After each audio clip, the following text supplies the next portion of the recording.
નમસ્કાર દર્શક મિત્રો, આપણા લોકપ્રિય કાર્યક્રમ મહામંથનમાં આપનું સ્વાગત છે. હું છું સુદાન ગઢવી. દેશ આઝાદ થયાના 73 વર્ષ પૂર્ણ થશે અને આપણે 74મા વર્ષના સ્વાતંત્ર્ય પર્વની ઉજવણી કરીશું. કેટલાય સપૂતોની બલિદાન બાદ આપણને મળી છે આઝાદી. ત્યારે આજે મહામંથન કરવું છે 73 વર્ષના સુવર્ણ યોધની સિદ્ધિઓ પર ચર્ચા કરવી છે.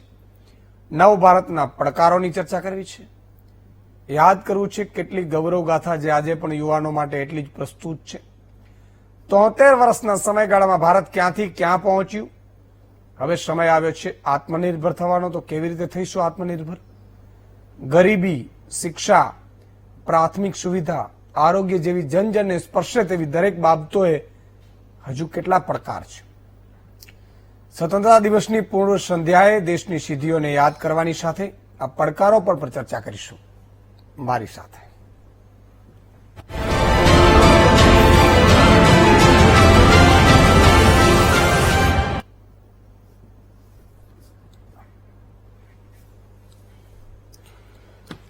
તો મિત્રો વીટીવીની સામે ગોઠવાઈ ગયા છે ને, બરાબર? જય હિન્દ. વાહ.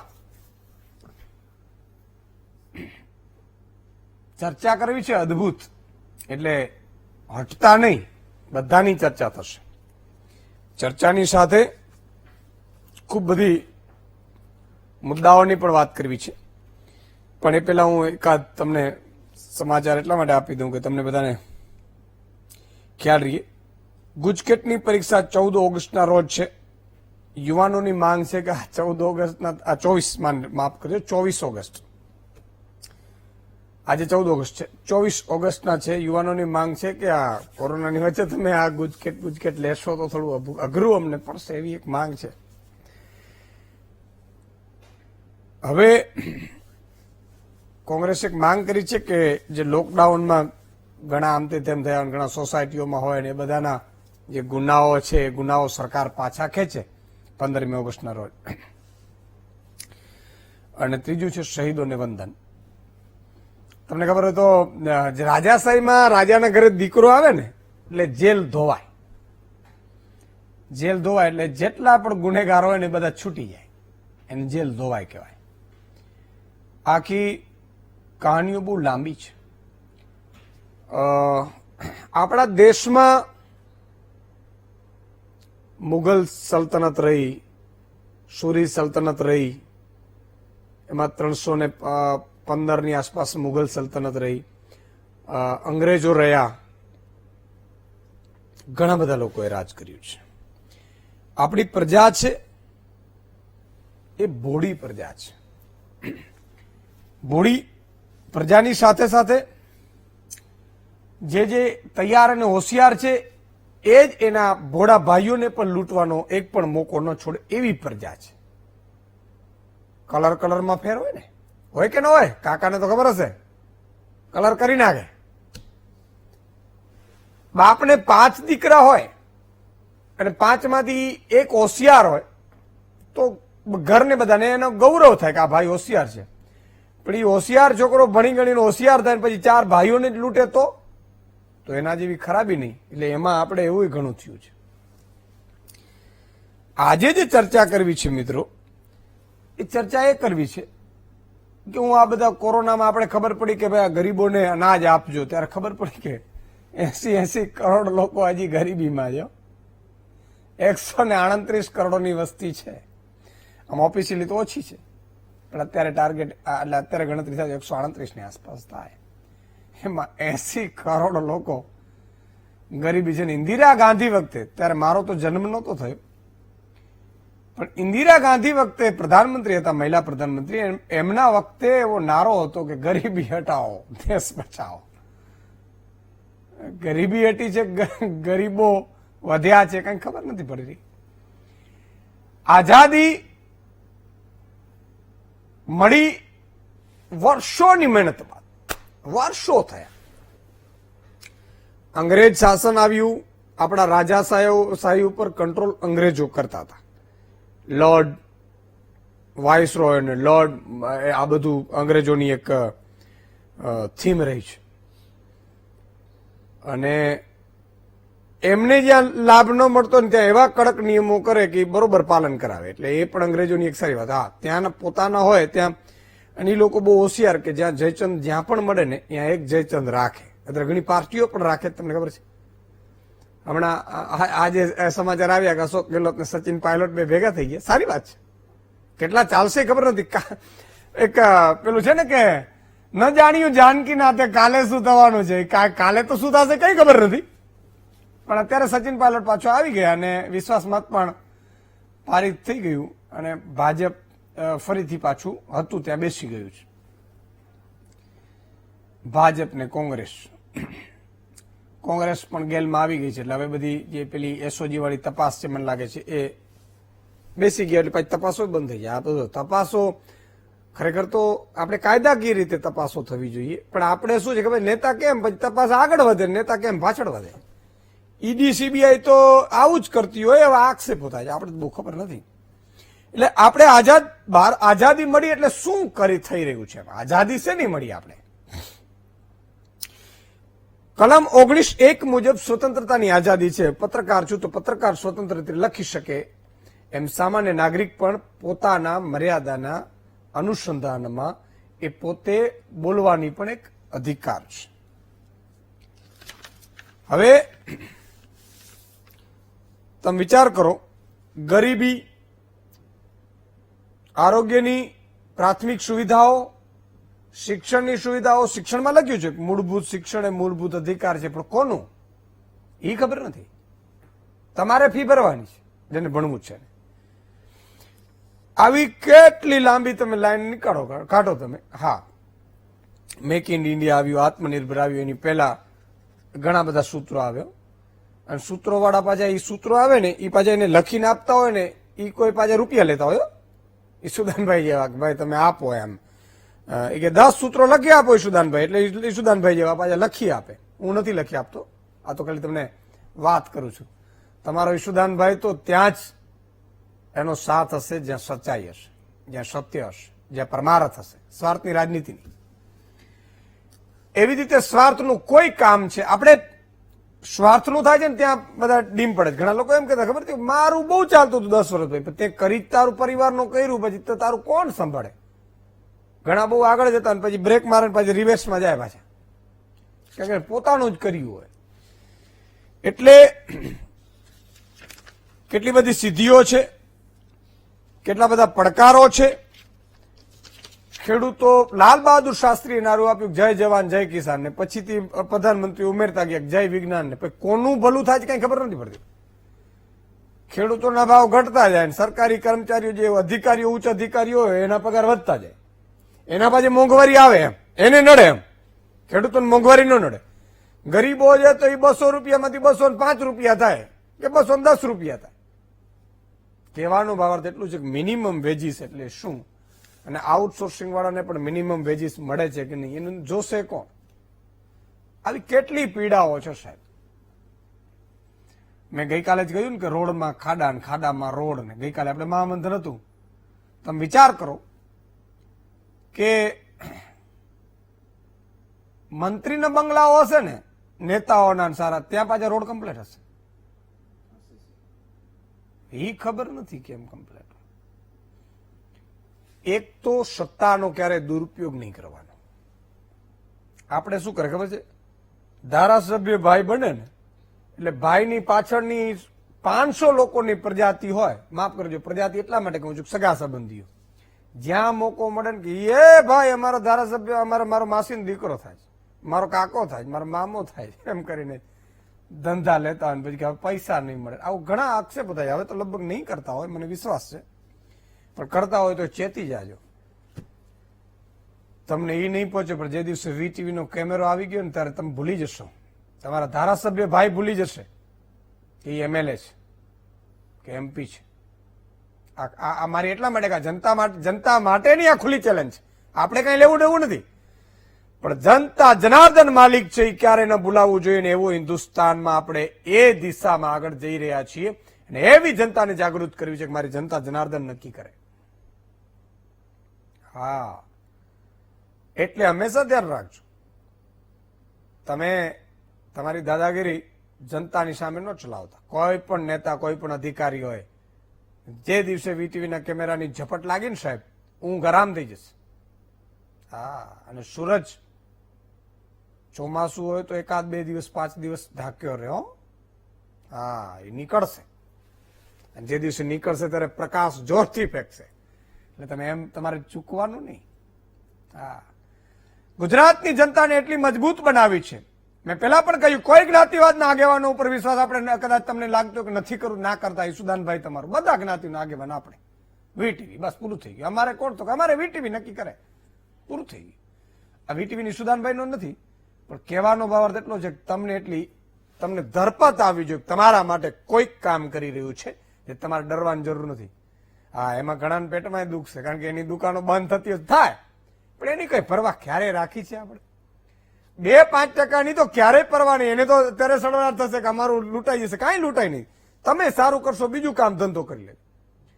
ઘણા બધા વચ્ચે બધા દલાલો થતા ને, બધું ઓનલાઈન થયું, દલાલ રાજ બંધ થયું, દલાલો કૂદી પડ્યા. આમ નો થઈ શકે ને, આમ નો કરાય ને, 50 લોકોને જઈને વિરોધ કરાવડાવે ને, એવું બધું કરે. આવું પાછું અહીંયા કરે.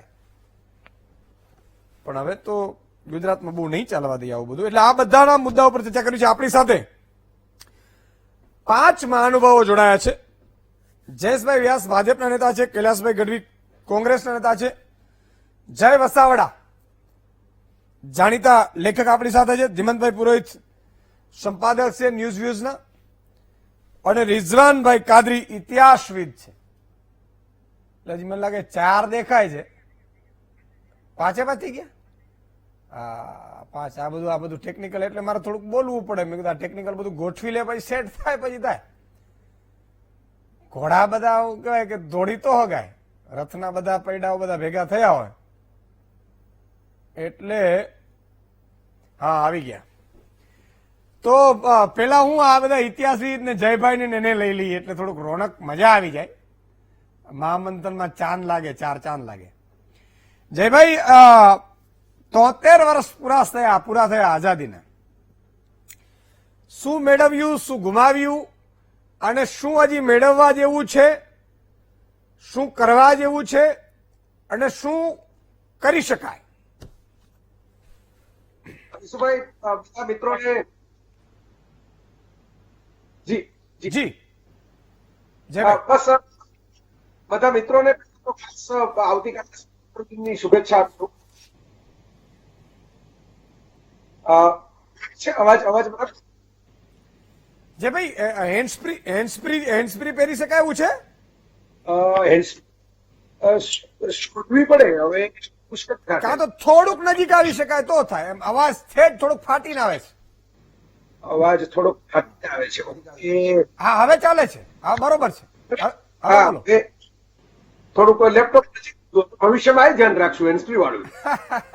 એ તો મારી ટીમનો થોડો વાંક છે, નહીં તો એને પણ તૈયાર કરાવવું જોઈએ. એમાં અમારી ભૂલ છે. ધ્યાન નહોતું હેન્ડસ્પ્રી નું. જયેશભાઈ ને જોઈએ એમનું હેન્ડસ્પ્રી આપણે ચડાવી લઈએ. હવે બોલો, હવે અવાજ આવે છે. Okay, sorry. બધા મિત્રોને હું તો એમ કહેતો હતો, પહેલા તો સ્વાતંત્ર્ય દિનની હું આગોતરી શુભકામનાઓ પાઠવી દઉં છું. સાથે બેઠેલા તમામ મિત્રો જે છે, બધા મિત્રો જ છે.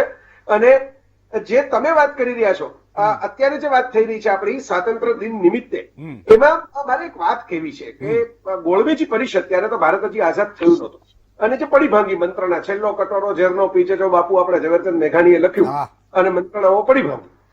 એ વખતે મોટા ભાગના લોકોને ખ્યાલ નથી કે ગાંધીજી અખંડ ભારત, આઝાદ ભારતના પ્રતિનિધિ તરીકે ગયેલા કે ભારતને આઝાદ કરો અને ભારત પોતે આત્મનિર્ભર થઈને સ્વતંત્ર દેશ બની શકે એમ છે. પણ આપણે એ ભૂલી જઈએ છીએ ગોળમેજી પરિષદમાં બીજા કોણ હતા? એ રાઉન્ડ ટેબલ કોન્ફરન્સ હતી, એમાં માની લો કે પાકિસ્તાન માંગવા વાળા લોકો હતા. એ વખતે તો એટલી બધી માંગણી પ્રબળ નહોતી, પણ એવા લોકો હતા. તો બીજા કોણ હતા? તો નાના નાના બધા અલગ અલગ પોતપોતાના રાજ્યો હોય, બધા નવાબો હતા, રાજાઓ હતા, એ લોકો પણ ગયેલા. અલગ અલગ સંસ્થાઓ હોય, એના પ્રતિનિધિઓ ગયેલા. દરેકને કંઈક નાનું ભારત જોતું. એ વખતે ભારત, માની લો કે 2 ગુજરાતીઓ, હું ઘણી વાર એવું કહું છું કે 2 ગુજરાતીઓ, ગાંધી અને સરદાર, એમણે આપણને રાજકીય રીતે નવું ભારત આપ્યું, જેનું સંવિધાન આપ્યું, જેનું બંધારણ આપ્યું, જેને કારણે આ સ્વાતંત્ર્ય દિન, આપણે જે સ્વતંત્રતાના આટલા વર્ષ એવું ગણીએ છીએ, એ એટલા વર્ષ થયા કારણ કે એક આખો ભારતનો નકશો તૈયાર થયો. હવે એ વખતે જખમ પણ આવ્યો વિભાજનનો, ભાગલાનો, જે હજી પૂરેપૂરો રૂઝાયો નથી. ક્યારેક ક્યારેક એમાંથી ફરીથી પેલા જેમ જૂના જખમમાંથી લોહીના ટશિયા ફૂટી નીકળે એમ ફૂટી નીકળે છે. એટલે એ ઘટના બની એ વાત સાચી છે, પણ આપણે કોઈ પણ વસ્તુને જોયું હોય ને રિટ્રોસ્પેક્ટિવ ઇફેક્ટ જેને અંગ્રેજીમાં કહેવાય કે પાછલી રીતે જોઈએ, તો એ પણ જોવું જોઈએ કે આપણે હજી 73 વર્ષના છીએ. એટલે બીજા દેશોની સરખામણીમાં આપણે જે ગુલામીઓ ભોગવી ભાડૂતથી પેટા ભાડૂત સુધી, કે કોઈક રાજ કરતું હોય ત્યાંથી કોઈ બીજો રાજ કરવા માટે આવી જાય, આપણું રાજ તો વચ્ચે આવે જ નહીં. એટલી હદે 800-900 વર્ષ એટલે 1000 વર્ષ કે જ છે બધા, બરાબર. એ ગુલામી જે ભોગવી એના પ્રમાણમાં 73 વર્ષમાં આપણો હિસાબ સાવ ખરાબ નથી. અમારે સૌરાષ્ટ્રની અંદર તંત્રી લેખો લખાતા ને એક જમાનામાં, એમાં એક શબ્દ બહુ પોપ્યુલર થતો, એ બધું એનાલિસિસ કરીને નીચે તંત્રી સાહેબ એવું લખે કે એકંદરે એવું લાગે છે. એટલે હું એ હસતા હસતા એમ કહું કે એકંદરે આપણે કઈ ખોટો કઈ હિસાબ ઉજળો રાખ્યો છે, આપણે બહુ ખોટી દિશામાં નથી ગયા. 4 ખામીઓ મને લાગે જે આપણે બહુ પાયામાં રૂઢ થઈ ગયેલી છે. હું 4 બ્રોડ સેન્સની અંદર એના નામ કહી દઉં. મોટા પાયે જે 4 ખામી જે આપણે જોઈએ છે, એક ધાર્મિક મજહબી જે શબ્દ વાપરીએ કટ્ટરતા, એ લોકોના મનમાં છે. રાજકારણમાં તો એનો ઉપયોગ કરવામાં આવે છે, પણ લોકોના મનમાં છે માટે રાજકારણમાં ઉપયોગ કરવામાં આવે છે. એટલે દરેક પ્રકારમાં, અને એ કઈ એવું નથી કે હિન્દુ મુસ્લિમ એ તો મેં જાણીતા છે, પણ દરેક જગ્યાએ જ્યાં જ્યાં આપણે ત્યાં ધર્મ અલગ અલગ પ્રકારના છે ત્યાં કોઈક ને કોઈક છમકલા થયા કરે છે. આપણે ખાલિસ્તાન વાળું પણ આખું જોયું જ છે. એટલે એ જે વાત છે એ એક ધાર્મિક કટ્ટરતા, એક ખામી. આ બીજી ખામી ભ્રષ્ટાચાર. કારણ કે આપણે ત્યાં અછતને કારણે ભ્રષ્ટાચાર થાય, અભાવને કારણે થાય એવું તો છે, પણ સ્વભાવને કારણે થતા ભ્રષ્ટાચારો પણ છે આપણા દેશ. જે લોકો પાસે ખૂબ બધું છે, જેની પાસે ગાડી બંગલા, જે સામાન્ય માણસોને જે પરવડી ન શકે એવા વૈભવ છે, એ લોકોને આદત પડી ગઈ છે કે ના ના જરા કટકી તો થવી જોઈએ, કમિશન તો મળવું જોઈએ, કટ તો આપણો રહેવો જોઈએ. એટલે એ જે છે એ ભ્રષ્ટાચાર, એ આપણી માનસિક, આવું જે ડીએનએ માં આવી ગયું છે ને એ કહું છું, બરાબર. ત્રીજું જે છે એ મને લાગે છે ગરીબી. આપણે હમણાં જે આ શ્રમિકોની બધી ચર્ચાઓ કોરોના લોકડાઉન દરમિયાન પણ જોઈ કે એ ભારત વિભાજનના સમયે પણ શ્રમિકો ગરીબો, આજે પણ એ જ શ્રમિકો ગરીબો, અને એમને તો એ એક જુદું ઇન્ડિયા છે. હું ઘણી વાર રસ્તા કહેતો હોઉં છું ઈસુદાનભાઈ, બધા મિત્રો સુખના મિત્રો છું, બરાબર, કે ઇન્ડિયા એ છે. ઇન્ડિયા એ જેને આપણે સેલિબ્રિટી કહીએ, આપણે રાજકારણીઓ કહીએ, આપણે મોટા મોટા વિદ્વાનો કહીએ, આ બધા ઇન્ડિયા એ પ્રીમિયમ લોકો, સેલિબ્રિટીઓ, જાણીતા લોકો, જેના છાપામાં સમાચારો આવતા હોય, જેના ક્યાંક નોંધ લેવાતી હોય, કોઈ સંસ્થાના પ્રમુખ હોય, મંત્રી હોય, એક ઇન્ડિયા એ છે. બીજું છે એ ઇન્ડિયા બી છે, જે ઇન્ડિયા એ સાથે જ કનેક્ટેડ છે કે ઓહો આ ઈસુદાનભાઈ મળી ગયા, હાલો આપણે એની યારે સેલ્ફી પડાવીને મૂકીએ, બરાબર. આપણે કોઈ ફલાણા ભાઈ મને ઓળખે છે કે આ ભાઈ મારા લગ્નમાં આવ્યા હતા, કે આ બેન છે એને મેં પ્રોગ્રામમાં બોલાવ્યા હતા. આવી આ ઇન્ડિયા બી, જે ઇન્ડિયા એને ઓળખીને એના ટેકે ટેકે જીવવાનો પ્રયત્ન કરે છે. અને એક ઇન્ડિયા સી છે જેને ખબર જ નથી. આ રૂપિયાની નોટ ઉપર ગાંધી બાપુ છે, એનું આખું નામ પૂછો તો ખબર ન પડે કે મોહનદાસ કરમચંદ ગાંધી કોણ. એવું એક ઇન્ડિયા સી છે જેની સંખ્યા બહુ મોટી છે. એટલે એ જે હું વાત જયારે કરું છું ને ગરીબી, ત્યારે આપણે ભૂલી જાય, આપણે એમ કહીએ કે ના ના હવે હોય કઈ, જય વસાવડા તમે પહેલા રહેતા હતા એના કરતા સારા મકાનમાં રહ્યો છો, પહેલા તમારી પાસે કાર નહોતી, હવે તમારી પાસે કાર આવી ગઈ, પણ એની સામે પેલા ઇન્ડિયા સી જ ખેરનું ખેર રહી જાય છે. એટલે એ ગરીબી, ભ્રષ્ટાચાર, મેં કીધું કટ્ટરતા, અને ચોથું જે એ બધાને કારણે આવી ગયું દંભ. એટલે આપણો સ્વભાવ જુગાડ વાળો થી શોર્ટકટ વાળો, કે બોલવાનું કંઈક, વર્તવાનું કંઈક. આ 4 મને એમ લાગ્યું કે આ યાત્રાની અંદર આપણે 4 નિષ્ફળતા ગણો કે ખામીઓ ગણો, એ પણ સામે 4 ખૂબીઓ છે આપણા દેશમાં. આપણે ઘણો ઉજળો હિસાબ રાખ્યો છે, ઘણી બાબતોમાં આપણે ડેવલપમેન્ટ કર્યું, એચિવમેન્ટ કર્યું. હું એક સાદું પોપ્યુલર કહેવાય એવું ઉદાહરણ આપું. દુનિયામાં બધા દેશોની અંદર એન્ટરટેનમેન્ટ ઇન્ડસ્ટ્રી છે, પણ ફૂલ ફ્લેજ ફિલ્મ ઇન્ડસ્ટ્રી, આપણે ભલે બોલિવૂડને ગાળો દઈએ, પણ ફૂલ ફ્લેજ ફિલ્મ ઇન્ડસ્ટ્રી આત્મનિર્ભર કહેવાય એવી વર્ષોથી, દાયકાઓથી જો હોય તો અમેરિકન ભારત દેશ પાસે છે, બાકી દુનિયાના કોઈ દેશ પાસે નથી. અને આ ફિલ્મ ઇન્ડસ્ટ્રી તો એક પોપ્યુલર કહેવાય યુવાનોમાં એવું ઉદાહરણ છે. એ સિવાય ઘણી બધી બાબતોમાં આપણે ઇન્ટરનેટમાં પણ જોયું, આપણે હલો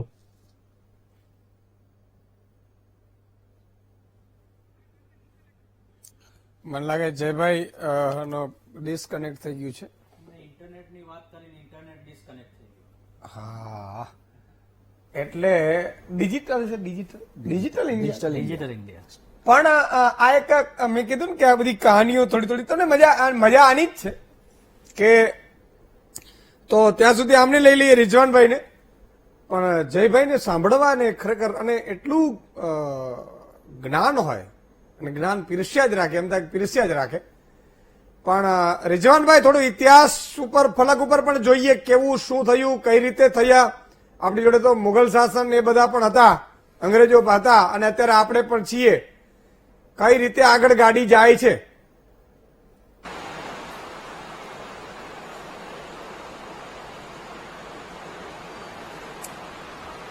આપણે શું મેળવ્યું? સૌથી મોટામાં મોટું આપણી સિદ્ધિ છે કે આપણે આઝાદ હિન્દુસ્તાનમાં જન્મ્યા છે. આઝાદીની મુક્ત હવા આજે આપણે માણી રહ્યા છે. ખબર કોને હોય કે જેણે ગુલામી જોઈ છે, ગુલામીની વેદના જોઈ છે, ડગલે ને પગલે અપમાન. મહાત્મા ગાંધીને રંગભેદનો જે ધક્કો લાગ્યો અને એમણે સ્વમાન માટે, સ્વાભિમાન અને આત્મસન્માનને માટે લડત કરી, લોકોને સંગઠિત કરી. તમે જોશો કે જે અત્યાચાર કરવામાં આવતો હતો, જે જુલ્મ સિતમ કરવામાં આવતું હતું, એ જુલ્મ સિતમ ક્યાંય નથી. આજે તમારો મારો અવાજ છે, ચોક્કસ અવાજ છે. આપણી વેદના આપણે વ્યક્ત કરી શકીએ છીએ, આપણી વ્યથા આપણે ઠાલવી શકીએ છીએ. પેલા અંધ કવિ હંસરાજ, પ્રજ્ઞાચક્ષુ હંસરાજ, એમણે કવિતા લખી, ઓલા ટોપી વાળાના ટોળા ઉતર્યા, ઉતર્યા આથમણે ઓવારેથી, પરદેશી ભૂખ્યા ટોપી વાળાના ટોળા ઉતર્યા. તૂટી શાળો ને તૂટ્યા રેટિયા, કારીગરોના કાપી નાખ્યા છે હાથ રે, પરદેશી ભૂખ્યા ટોપી વાળાના ટોળા ઉતર્યા. વકીલો વધ્યા ને વધ્યા કઈ ડાક્ટરો, વધ્યા કઈ કજિયા ને રોગ રે, પરદેશી ભૂખ્યા ટોપી વાળાના ટોળા ઉતર્યા. તો એ આઝાદીનો સંગ્રામ હતો. એ સમયે કેવી હતી આપણા યુવાનોની સરફરોશીની તમન્ના. આપ જોશો, દલપત રામે 1851ની સાલમાં હુંડર ખાનની ચઢાઈ કાવ્ય સુરતમાં ગાવ્યું હતું. એમાં 3 જ મુદ્દાની વાત કરી હતી: વ્યસન ત્યજો, સ્વદેશી અપનાવો અને સાહસ યાત્રા કરો. રણછોડલાલે સાહસ કર્યું અને અમદાવાદમાં પહેલવેલી ટેક્સટાઇલ મિલ થઈ અને એને કારણે અમદાવાદમાં લગભગ 100 ઉપરાંત સુતરાઉ કાપડની મિલો ધમધમતી હતી. પણ એ મિલો તૂટી કેમ?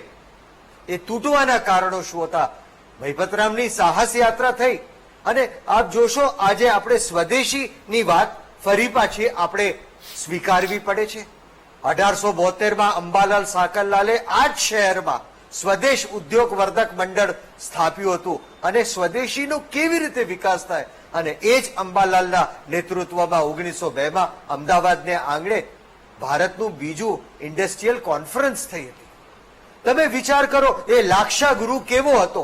લાખનો આખો મહેલ બને, ખબર ના પડે. અને એ 3D ઇફેક્ટ મહાભારત કાળમાં એ કેવી હતી? અશોકનો લો સ્તંભ જુઓ, આજે પણ એને કાટ નથી લાગતો. એ સાયન્સ અને ટેકનોલોજી આપણી પાસે હતી, પણ એ અંગ્રેજોના સમયની અંદર એ નાશ પામી. અને તેને કારણે આપણા હુન્નર ઉદ્યોગો, જે કારીગરો નાશ પામ્યા. અને 1915માં ગાંધીજીએ આવીને જે ગ્રામ સ્વરાજની વાત કરી, ગ્રામોત્થાનની વાત કરી, અને એ ફરી પાછા આજે આપણે એ જ કોન્સેપ્ટ ઉપર જવાની જરૂર છે. તો ગુલામ હિંદ કેવું હતું અને એ આઝાદ હિંદની અંદર આજે આપણને કેટલી બધી સ્વતંત્રતા છે, અધિકાર છે. सरफरोशी की तमन्ना अब हमारे दिल में है, देखना है जोर कितना बाजुए कातिल में है, रहे रहवे राहे मोहब्बत रह न जाना राह में, लज्जते सहरान वर्दी दूर ये मंजिल में है. आज मक्तल में कातिल कह रहा है बार बार, क्या तमन्ना है शहादत भी किसी के दिल में है. ऐ शहीदो मुल्को मिल्लत मैं तेरे ऊपर निसार, अब तेरी हिम्मत का चर्चा गैरों की महफिल में है.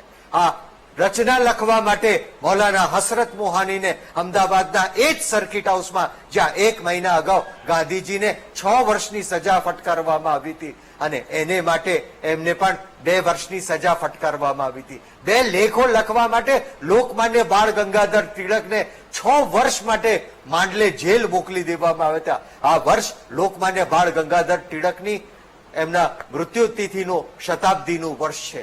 સ્વરાજ મારો જન્મસિદ્ધ હક છે, પણ સ્વરાજથી સુરાજ્ય સુધીની આપણી જે મજલ છે એ સરદાર વગેરેના પ્રયાસોને કારણે એમણે દેશને એક કર્યો, દેશને જોડ્યો, અને આજે આપણે એક સ્વતંત્ર હિન્દુસ્તાનમાં ગમે ત્યાં ફરી શકીએ છીએ. એ આઝાદ હિન્દુસ્તાન પહેલા જયારે રજવાડાઓ હતા ત્યારે કેવી પરિસ્થિતિ હતી? હાલતા દંડે ચાલતા દંડે, દંડે સારા દીન, છાતી ઉપર પથરા મૂકી પૈસા લેતા ચીન. આજે તો બંધારણનું રાજ છે. તમે ને હું અવાજ કરી શકીએ છીએ, આંદોલન કરી શકીએ છીએ. અહીંયા મતની તાકાતથી સરકારને પણ તમે ખસેડી શકો છો, સરકારને પણ બદલી શકો છો. ઇન્દિરા ગાંધીનું મોટામાં મોટું દ્રષ્ટાંત છે. એમને એક સામાન્ય રાજનારાયણ જેવા વ્યક્તિએ પણ પછાડી દીધા હતા, એમને પરાસ્ત કર્યા હતા. આ હતી મતદાનની તાકાત છે. આ છે આઝાદ હિન્દુસ્તાન. આજે આપણે સાચા અર્થમાં નાગરિક ધર્મ નિભાવવાની વાત છે. આઝાદીના સંગ્રામની અંદર એક હાકલ પર લોકો નીકળી પડતા હતા. યુવાનો માભોમની આઝાદી માટે, પોતાની જાન ફસાની માટે નીકળી પડતા હતા. આજે પણ એવી જ આપણા માટે પડકાર છે. એ સુભાષ બાબુએ કહ્યું હતું, તુમ મુझे खून दो मैं तुम्हें आजादी दूंगा. એ સમર્પણની વાત છે. આજે મહામારીના સમયની અંદર નાગરિક ધર્મ નિભાવીને આપણે સમર્પણનું પ્રતીક દેખાડીએ તો હું માનું છું ઘણું મોટું એ યોગદાન હશે. વાહ, રિઝવાનભાઈ બહુ અદભુત વાત કરી કે લાક્ષાગ્રહ મહાભારતમાં સાહેબ એ સમયે 3D ઇફેક્ટ હતી. અહીંથી તમે નીકળો તો એમ દેખાય, અહીંથી તમે પોતાને નીકળી ન શકો એમ લાક્ષાગ્રહ, એમાં આગ લગાડી દેવામાં આવે. પાંડવોને જ્યાં રાખવામાં આવ્યા હતા એ આપણે બનાવેલું. એમણે અશોક સ્તંભની વાત કરી. તમે વિચાર કરો આપણી પાસે કેટલી ટેકનોલોજીઓ હતી, પણ તકલીફ ક્યાં પડી ખબર છે? લાગવકશાહીઓ ઘૂસી ગયા. ઈશુદાનભાઈ ગઢવી આગળ ગયા, એના દીકરાને લઈ જાય, ગામ આખું એમને એમ પડ્યું રહે. દીકરામાં કાંઈ હુનર ન હોય. હા, એ મારો દીકરો છે એટલે તો આવો જ જોઈએ ને, એમ કરીને લાગવકશાહીઓ ઘૂસી ગયા. રાજનીતિમાં ઘૂસી ગયા, એન્જિનિયરોમાં ઘૂસી ગયા, રસ્તાઓ તૂટે બોલો, ડોક્ટરોમાં ઘૂસી ગયા. 50% કે 2 કરોડ આપી દો તો 50% ડોક્ટર બની જાય. ભલામણ બીજાને મારી નાખશો. મારી તમે આ ડોક્ટરોમાં પેમેન્ટ સીટ હોય કે અહીંયા પેમેન્ટ સીટ ઘુસાડી બોલો. અને આપણે આ વિકાસ કરી રહ્યા છીએ પાછું. હા, ડોક્ટરનો દીકરો એક ડોક્ટર બનાવી દઈશું, આવ્યું તો વાંધો નહીં. દીકરા તો 12 સાયન્સમાં 60% હશે તો આપણે કરી લેશું. તમે વિચાર કરો, લાગવકશાહી રાજનીતિમાં ઘૂસી. અધિકારી એમ કે સાહેબ આમ કરીશું તો આમ થશે, એ અધિકારીના બંગલા થાય. આ નેતા બાજુ એમને એમ હોય, નેતાને ક્યાંક દીકરો ક્યાંક ચાલી જાય. એટલે કહેવાનો ભાવાર્થ મારો એટલો છે કે આઝાદીમાં જેમ રિઝવાનભાઈએ વાત કરી, જયભાઈની વાત અધૂરી રહી ગઈ. જયભાઈ પાછા જોડાઈ ગયા છે. જયભાઈ ચાલુ કરીએ અધૂરા થયા ત્યાંથી. હું એ જ કહેતો હતો કે ભારતની જે વિશેષતા છે ને ઈશુદાનભાઈ, હા, એ ભારત એક એવો દેશ છે કે જે ખરે અર્થમાં આત્મનિર્ભર હતો એટલે જ ચીડિયા કહેવાતો. એમને સોને કી ચીડિયા નથી કહેવાયું ભારત. કારણ કે આત્મનિર્ભર એટલા માટે કે દરેક ઉત્પાદન આપણે કરી શકીએ. તમે વાત કરીએ હુનરમાં, કળામાં, સ્થાપત્યમાં. આપણો જીડીપી તો જોજો અંગ્રેજો આવ્યા એ પહેલાનો. આ તો આપણે અમદાવાદ ભાંગીને માન્ચેસ્ટર કર્યું એના જેવું છે. પણ હવે એ થયું. હું વાત એ કરતો હતો કે જે ખૂબી આપણી પાસે આજે પણ રહી છે ને સચવાઈને, મેં ખામીઓની વાત પહેલા કરી દીધી. એટલે ખૂબીઓની જે 4 ખામીઓ કહી એમ 4 ખૂબીઓ મને જે લાગે છે, એક આપણી લાગણીશીલતા. તમે હમણાં જે લાગવકશાહીની વાત કરી ને, એ મૂળ તો પેલું જે લાગણી છે ને આપણી પારિવારિક મહત્વની, મમત્વ, મારું, મારા મિત્રોનું, મારું કંઈક થઈ જવું છે. આપણી ઓળખાણ વાળાનું પેલા સીટ ગોઠવાઈ જવી જોઈએ. પેલા કોઈ પ્રોગ્રામ હોય ને તો મારા ભાઈબંધોના પાસ પેલા આપી દેવા જોઈએ, પછી બીજું બધું જે હોય આપણે ડિસ્ટ્રીબ્યુટ કરશું. એ લાગણીશીલતા પણ આપણી ખૂબી છે. કારણ કે દુનિયાના મોટાભાગના દેશોમાં કોરા છે લોકો, આપણે જેના ભીના છીએ એ બાબતે. આપણી બીજી ખૂબી છે વૈવિધ્ય. આપણી પાસે અપાર વૈવિધ્ય છે, આપણે એનો ઉપયોગ નથી કરી શકતા. અંદરો અંદર હુસાતુસીમાં એ વૈવિધ્ય બરબાદ થઈ જાય છે. પણ જે વૈવિધ્ય છે ને એ ખજાનો છે આપણો. ખાનપાનનું વૈવિધ્ય જુઓ, પહેરવેશનું વૈવિધ્ય જુઓ, સંગીતનું વૈવિધ્ય જુઓ, કેટલું વૈવિધ્ય. ખાલી શાકાહારી વાનગીઓની એકવાર મેં યાદી કરી હતી. ગુજરાતમાં 700 શાકાહારી વાનગી છે. એકલા ગુજરાતમાં, આખી દુનિયામાં નહીં હોય 700 શાકાહારી વાનગી. આટલું અપાર વૈવિધ્ય. હજી બંગાળમાં જાઓ એની મીઠાઈની યાદી કરો તો દુનિયાની બધી ચોકલેટ ખૂટી જાય. એટલે એક લાગણીશીલતા, બીજું વૈવિધ્ય. ત્રીજી આપણી જે ખૂબી છે એ ખૂબીઓ ને ખામીઓ મેં કીધું ઇન્ટરકનેક્ટેડ છે.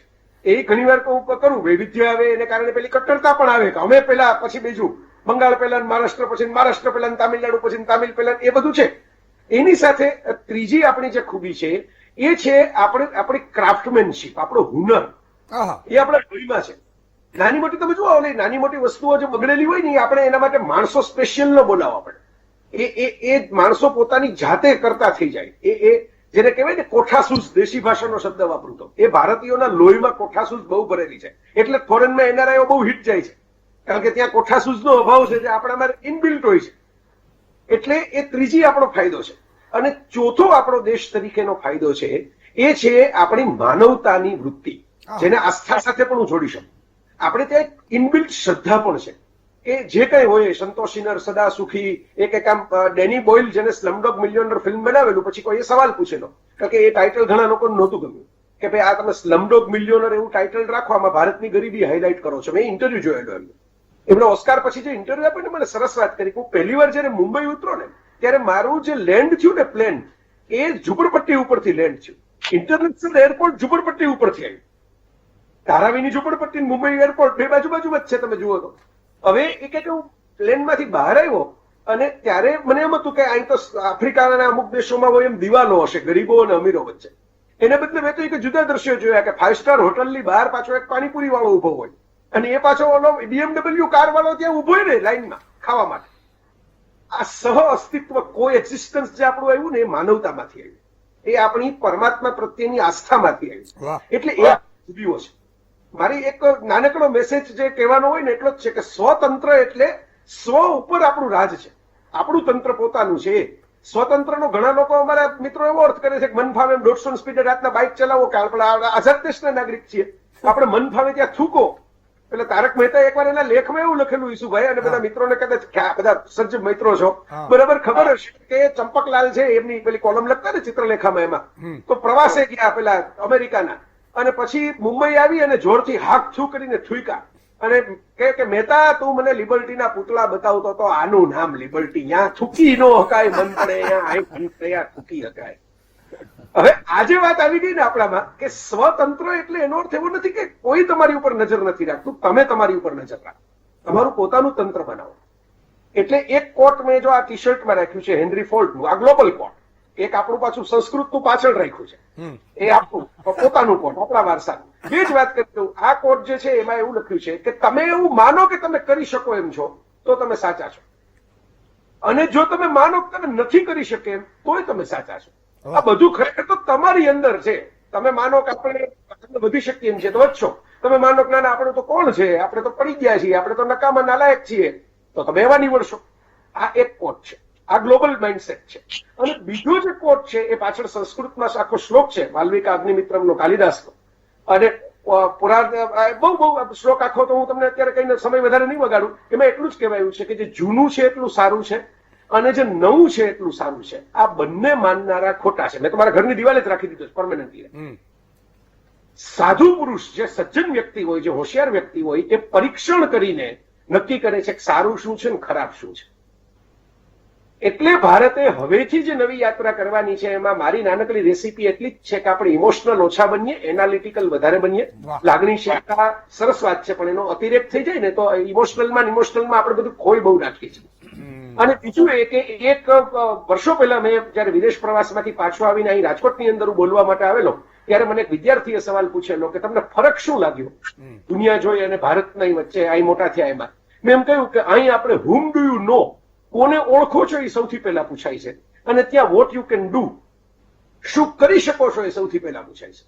એટલે જર્મનીના આઈન્સ્ટાઈન પણ ત્યાં જઈને ગોઠવાઈ જાય અમેરિકાની અંદર. અને ખાલી અમેરિકાની વાત નથી કરતો, એમાં યુરોપ આવી ગયું, જાપાન પણ આવી ગયું, ઇઝરાયલ પણ આવી ગયું, સિંગાપોર પણ આવી ગયું. વોટ યુ કેન ડુ આપણા ભારતીયો ગોઠવાઈ જ ગયા છે ને બધે જઈ જઈ. એટલે આપણે હુમ ડુ યુ નો, કોને ઓળખો છો ત્યાંથી વોટ યુ કેન ડુ, શું કરી શકો છો એની યાત્રા કરી શકીએ. એટલે વાત આપણી સોનાની ચીડિયા પાછી આપણી ઉડતી થઈ જાય. વાહ, અદભુત અદભુત વાત કરી જયભાઈએ.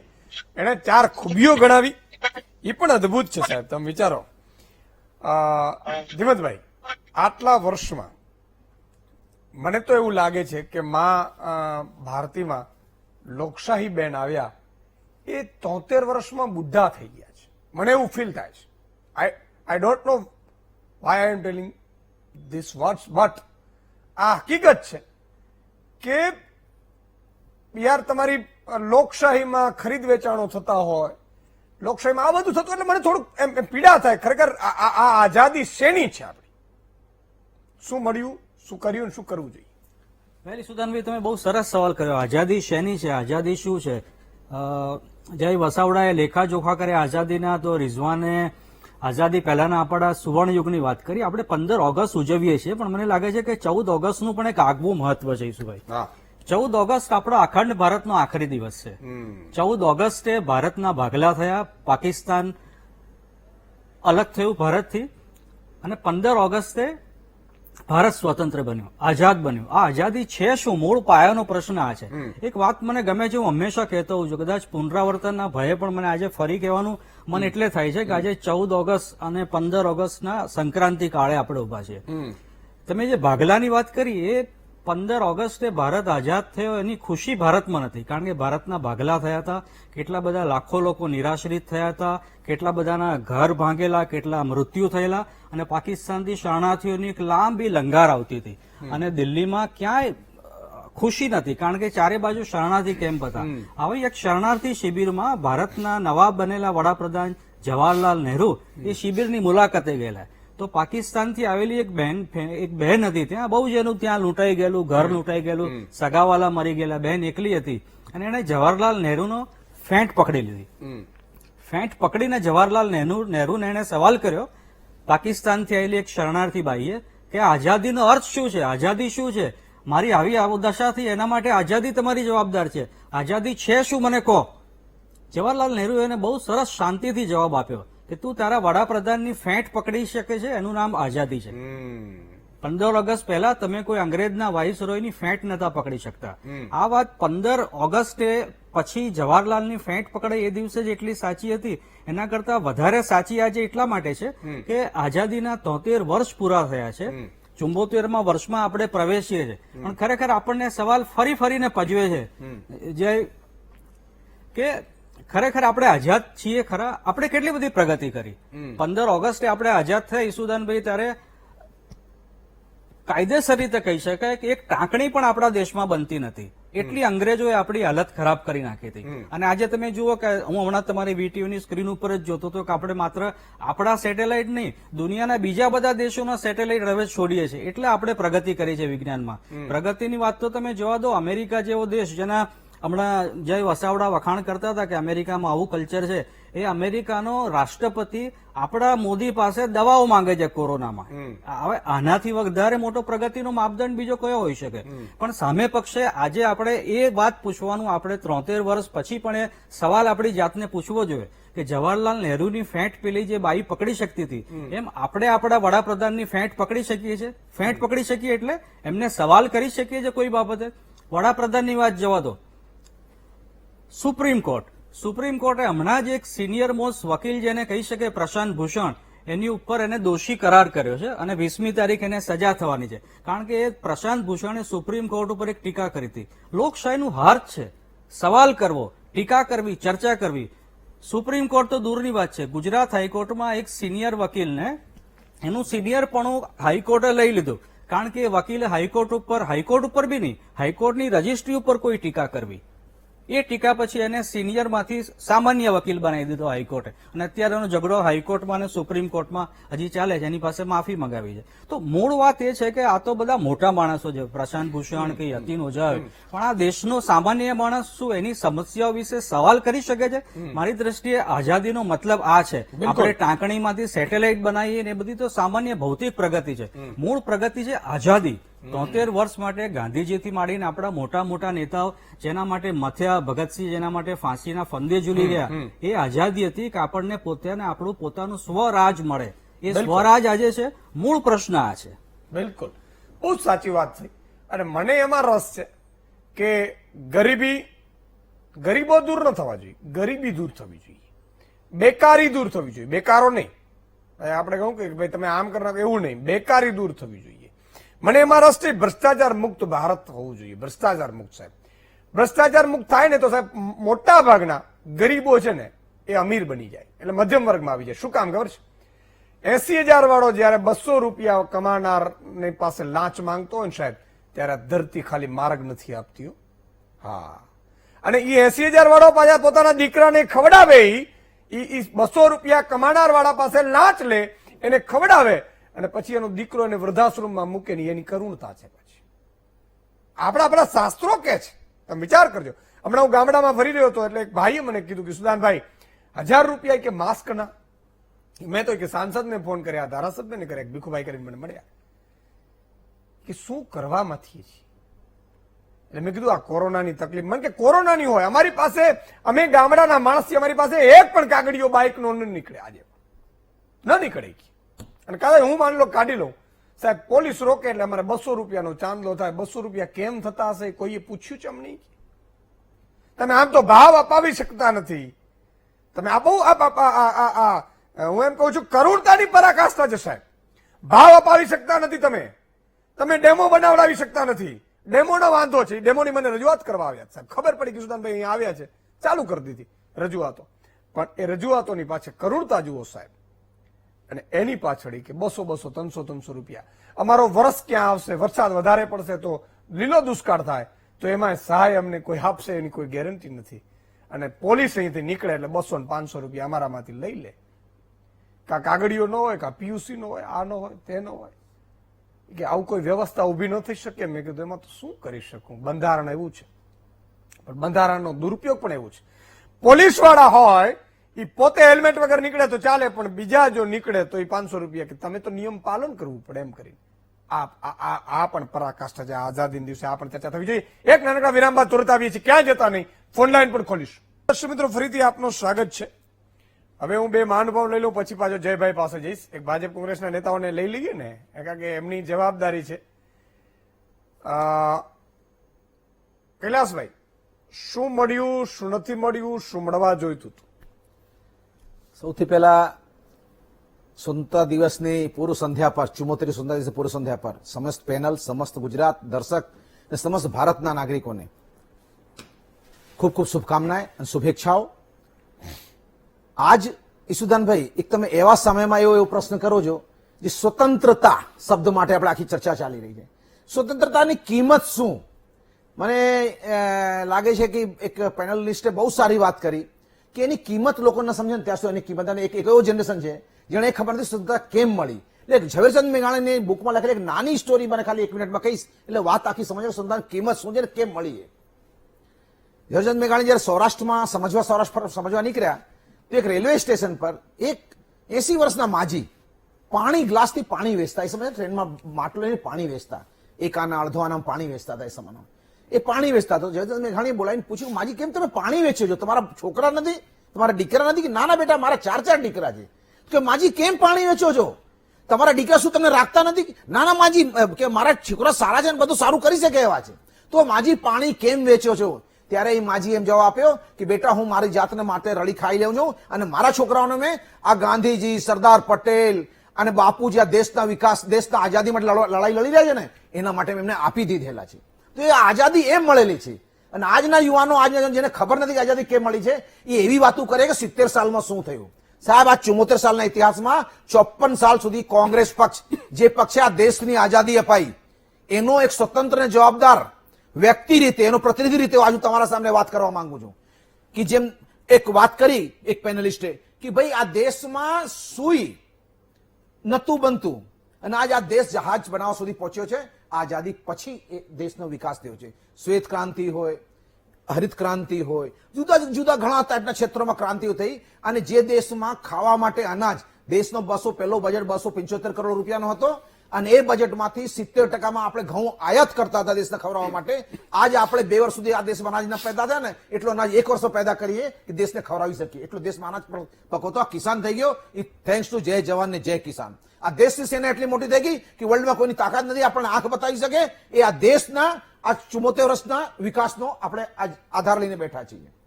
એના સાથે સાથે સાહેબ, આ હું 54 વર્ષના કોંગ્રેસની જવાબદારીપૂર્વક વાત કરવા માંગીશ કે એમ્સ હોય, IIM હોય, IIT હોય, આટલા મેડિકલ કોલેજ હોય, યુનિવર્સિટી હોય, ચાંદ સુધી પહોંચ્યા. એના અલાવા આપણે આટલા મોટા યુદ્ધ જહાજો બનાયા, ટેન્કો બનાયા, હવાઈ જહાજો બનાયા અને દેશને એટલી સિદ્ધિ પહોંચ્યા કે દુનિયાનો ભૂગોળ ચેન્જ કરવાની તાકાત ધરાવતા થયા. અને પાકિસ્તાનના 2 ટુકડા કરવામાં આ 74 વર્ષમાં આપણે કરી શક્યા છીએ. એમાં કોંગ્રેસ સરકારનો મોટો કોન્ટ્રીબ્યુશન છે.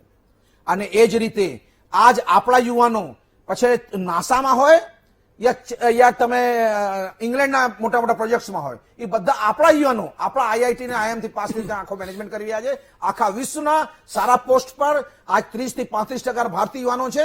તો એ ભારતની 74 વર્ષની આઝાદી અને લડાઈ પર છે, એના વિકાસના જે પાયા છે એની દેન છે. આજ તમે ને હું જ્યારે એક એવી સરકાર જે પાછલા 6 વર્ષની સરકાર છે એની પર ચર્ચા મારે કરવી પડશે.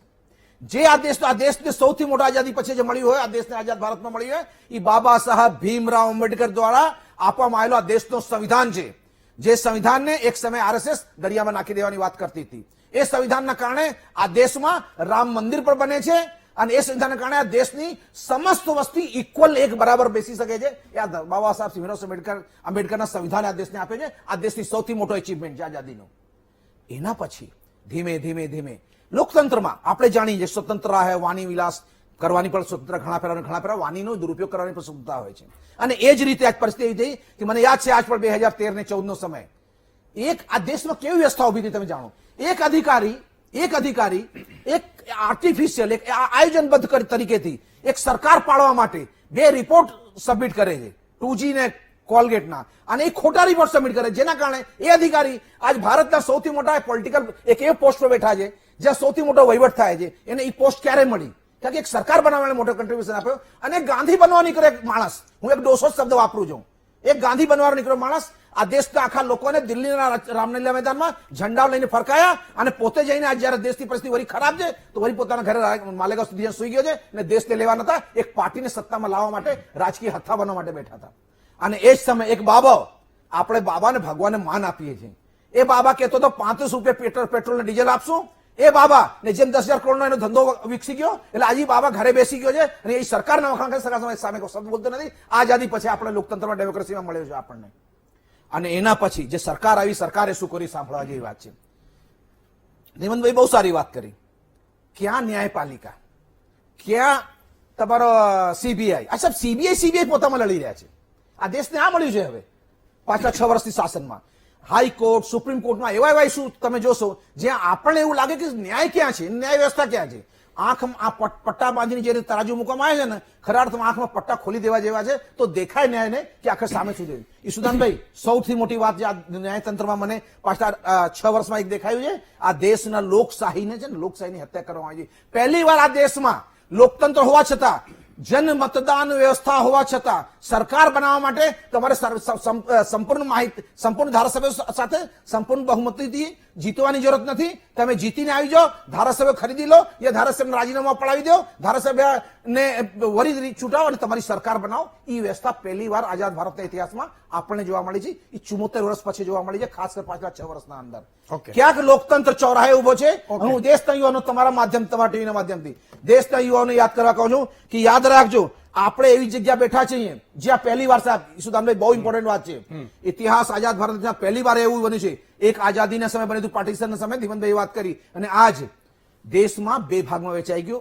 મને લાગે જય વસાળાએ બહુ સારી વાત કરી કે એક બાજુ દેશ રાશન કાર્ડમાં વાળો છે ને એક પાસપોર્ટ વાળો છે. આ દેશમાં જયારે આ કોરોના, એક મિનિટ સાહેબ, કોરોના જેવો મહામારીની પરિસ્થિતિ આવી ત્યારે આ રાશન કાર્ડ વાળાને રોડ પર રખડતે ભૂખે મરતે રોડ પર જવું પડ્યું અને દુખી થયા. અને આ પાસપોર્ટ વાળાને આ જ સરકાર જે આ રાશન કાર્ડ વાળામાંથી આવી હતી એમને પ્લેનોના હવાઈ જહાજ લાવીને વ્યવસ્થા કરીને પોતાની જાતને જસ્ટ લેવાની કોશિશ કરી છે. આ શરમજનક છે અને લોકતંત્ર માટે ખતરનાક છે. ઠીક છે. આમ તો હું આમનું જ જયેશભાઈનું જ ટર્ન આવે છે, પણ જયભાઈને બહાર જવાનું હોવાથી બીજું ટર્ન જે આવે છે જયભાઈનું પેલા લઈ લઈએ. એટલે જયેશભાઈ થોડો માફી ચાહીશ, પણ જયભાઈ તમારો બીજું ટર્ન આપણે લઈ લઈએ. જી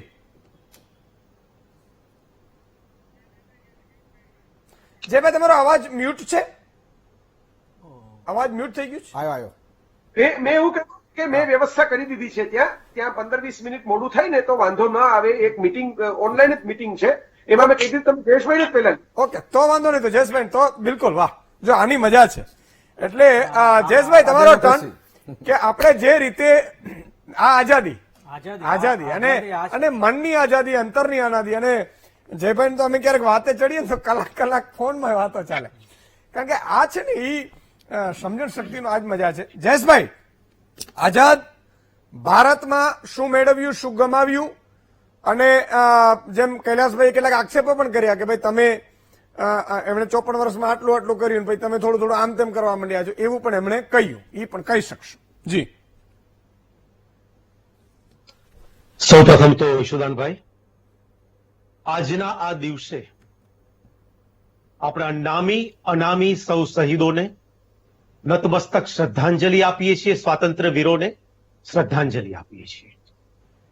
અને આ સાથે અહીં ઉપસ્થિત આપણી પેનલમાં ઈશુદાનભાઈ આપ પોતે, જયભાઈ, રિઝવાનભાઈ, કૈલાસભાઈ અને ધીમંતભાઈ અને આ માધ્યમથી જોડાયેલા સર્વ કોઈ મિત્રોને આ પૂર્વ સંધ્યાએ આઝાદીના પર્વમાં માટે આપણે ખૂબ ખૂબ શુભકામનાઓ પાઠવીએ છીએ.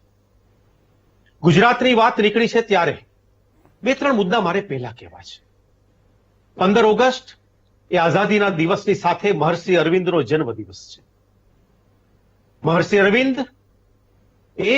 અરવિંદને આઝાદીના દિવસે આપણી આકાશવાણી પછી થઈ, પણ તે વખતે રેડિયો પર સૌ પ્રથમ પ્રવચન આઝાદ ભારતની ધરતી પરથી મહર્ષિ અરવિંદ દ્વારા પ્રસારિત કરવામાં આવ્યું હતું. આ હું વાત એટલા માટે કરું છું કે આ દેશ અધ્યાત્મ સાથે જોડાયેલો છે. સાંસ્કૃતિક રાષ્ટ્રવાદની જે આપણે વાત કરતા હોય, તે ભારતની ધરોહરની અને સંસ્કૃતિની વાત કરતા હોય, તેની સાથે આ દેશ જોડાયેલો છે. ભાઈ શ્રી જયભાઈએ જે 4-5 મુદ્દાઓ કીધા, તેમાં એક મહત્વની વાત છે પરિવારની ભાવના. તેની સાથે સીધી જોડાયેલી છે પરિવારની ભાવના. અને ભારતીય જનતા પક્ષે જે જ્યારે ચર્ચા કરી છે ત્યારે એ જ વાત હોય છે કે આપણી પરંપરાગત જે છે એ ભારતની મૂળ સૌરભ, આપણી સુરભી, એને સાથે જોડાઈને વધુ આધુનિક ભારત કેમ બને, આપણે આગળ ભારતને આગળ કઈ રીતે લઈ જઈએ તેનું મહત્વ રહેતું હોય છે. ગુજરાતમાં બેઠા છીએ અને ગુજરાતીમાં વાત કરીએ છીએ ત્યારે વડોદરામાં જ શ્રી મહર્ષિ અરવિંદ રહ્યા છે, તેને પણ આપણે યાદ કરીએ છીએ. એવી રીતે વડોદરાની અંદર મહારાજા સયાજીરાવ ગાયકવાડ સાથે સીધી સંકળાયેલી વાત હોય તો ડોક્ટર બાબા સાહેબ આંબેડકરજી પણ છે, જે બંધારણ સાથે આપણે સર્વ વિદિત છે, જે વાત પણ છે. આઝાદી મહામૂલી છે. 2 પંક્તિમાં મારે કહેવાનું છે કે નહોતી ખબર કે પંથ સી આફત ખડી છે, ખબર છે એટલી કે માતની આકલ પડી છે. એ શહીદોને વંદન કરતા કરતા જે ઝવેરચંદ મેઘાણી સાહેબની લખેલી પંક્તિ, અને સાથે ઉમાશંકર જોશીએ જે વાત મૂકી છે એ પણ એટલી જ મહત્વની છે કે દેશ તો આઝાદ થતા થઈ ગયો તે શું કર્યું, અને દેશ જો બરબાદ થતા રહી ગયો તે પુણ્ય કોની આગળ આવીને ઉભું રહ્યું. આ બંને વચ્ચેની જે વાત છે તે કદાચ આઝાદીની પૂર્વ પેઢી અને આઝાદીની આજની પેઢી સાથે સંકળાયેલી છે. ગુજરાતની વાત કરીએ ત્યારે મેડમ ભીખાઈજી કામાને યાદ કરવાના હોય, સરદારશ્રી રાણાને યાદ કરવાના હોય, મહાત્મા ગાંધીજી અને સરદાર સાહેબની સાથે સાથે જ્યારે આપણે આજે આ લોકોને યાદ કરતા હોઈએ તેમાં શ્યામજી કૃષ્ણ વર્માને યાદ કરવાના હોય. શ્યામજી કૃષ્ણ વર્માની યાદ આવે ત્યારે કચ્છમાં તો કૈલાસભાઈ તો કચ્છના છે, હું પણ કચ્છનો છું, યાદ આવે. પરંતુ એક સાથે મહત્વનું મારે પાત્રને યાદ કરવા છે અને એ છે જનરલ રાજેન્દ્રસિંહ જાડેજા. જનરલ રાજેન્દ્રસિંહ જાડેજા નવાનગરના પ્રિન્સ અને હૈદરાબાદના નિઝામને દૂર કરવા માટેનું ઓપરેશન પોલો જ્યારે નિશ્ચિત કરવામાં આવ્યું ત્યારે 4 મહત્વના ગુજરાતીઓમાં સરદાર સાહેબ પોતે સ્વયં, જનરલ રાજેન્દ્રસિંહ જાડેજા, કમા મુનશી અને HM પટેલ, આ 4 ગુજરાતીઓના મહત્વના રોલને કારણે તેમને દૂર કરવામાં, જે આપણે ઓપરેશન પોલો પાર પાડવામાં આવ્યું તેનું મહત્વ છે. આ એક થઈ પાયાની વાત. ગુજરાતની અંદર સ્વાતંત્ર્ય સેનાનીઓમાં કલાકારો પણ કહેવાય, એની એક મારે નાનકડી વાત કરવી છે. આ પ્રસંગ મને એમ લાગે છે કે આપણે બીજી બધી ચર્ચાઓ કરવાની બદલે આજે સકારાત્મકથી વાત કરવી.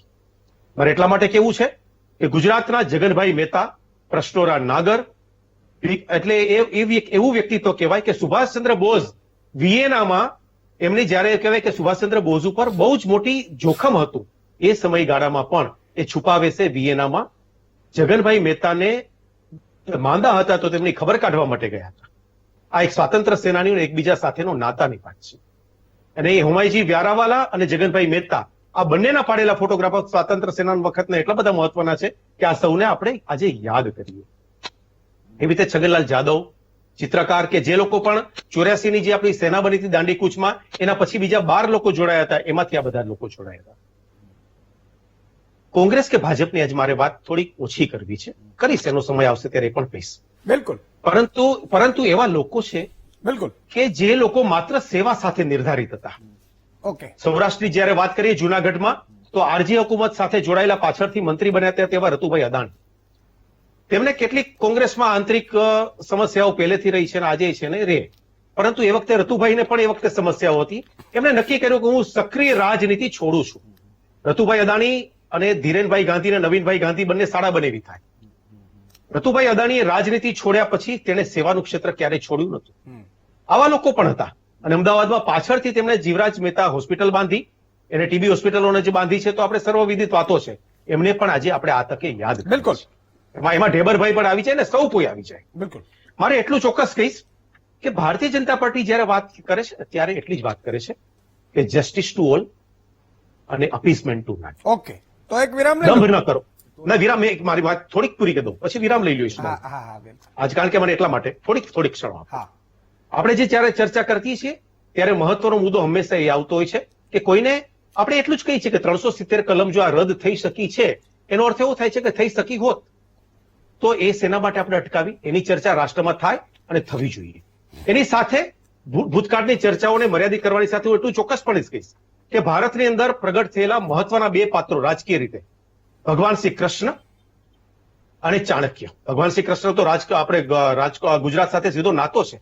આ બંને જણાએ ક્યારેય છે ને આવી કોઈએ મને આમ કહ્યું છે કે એવા રેફરન્સીસ ઓછા આપ્યા છે.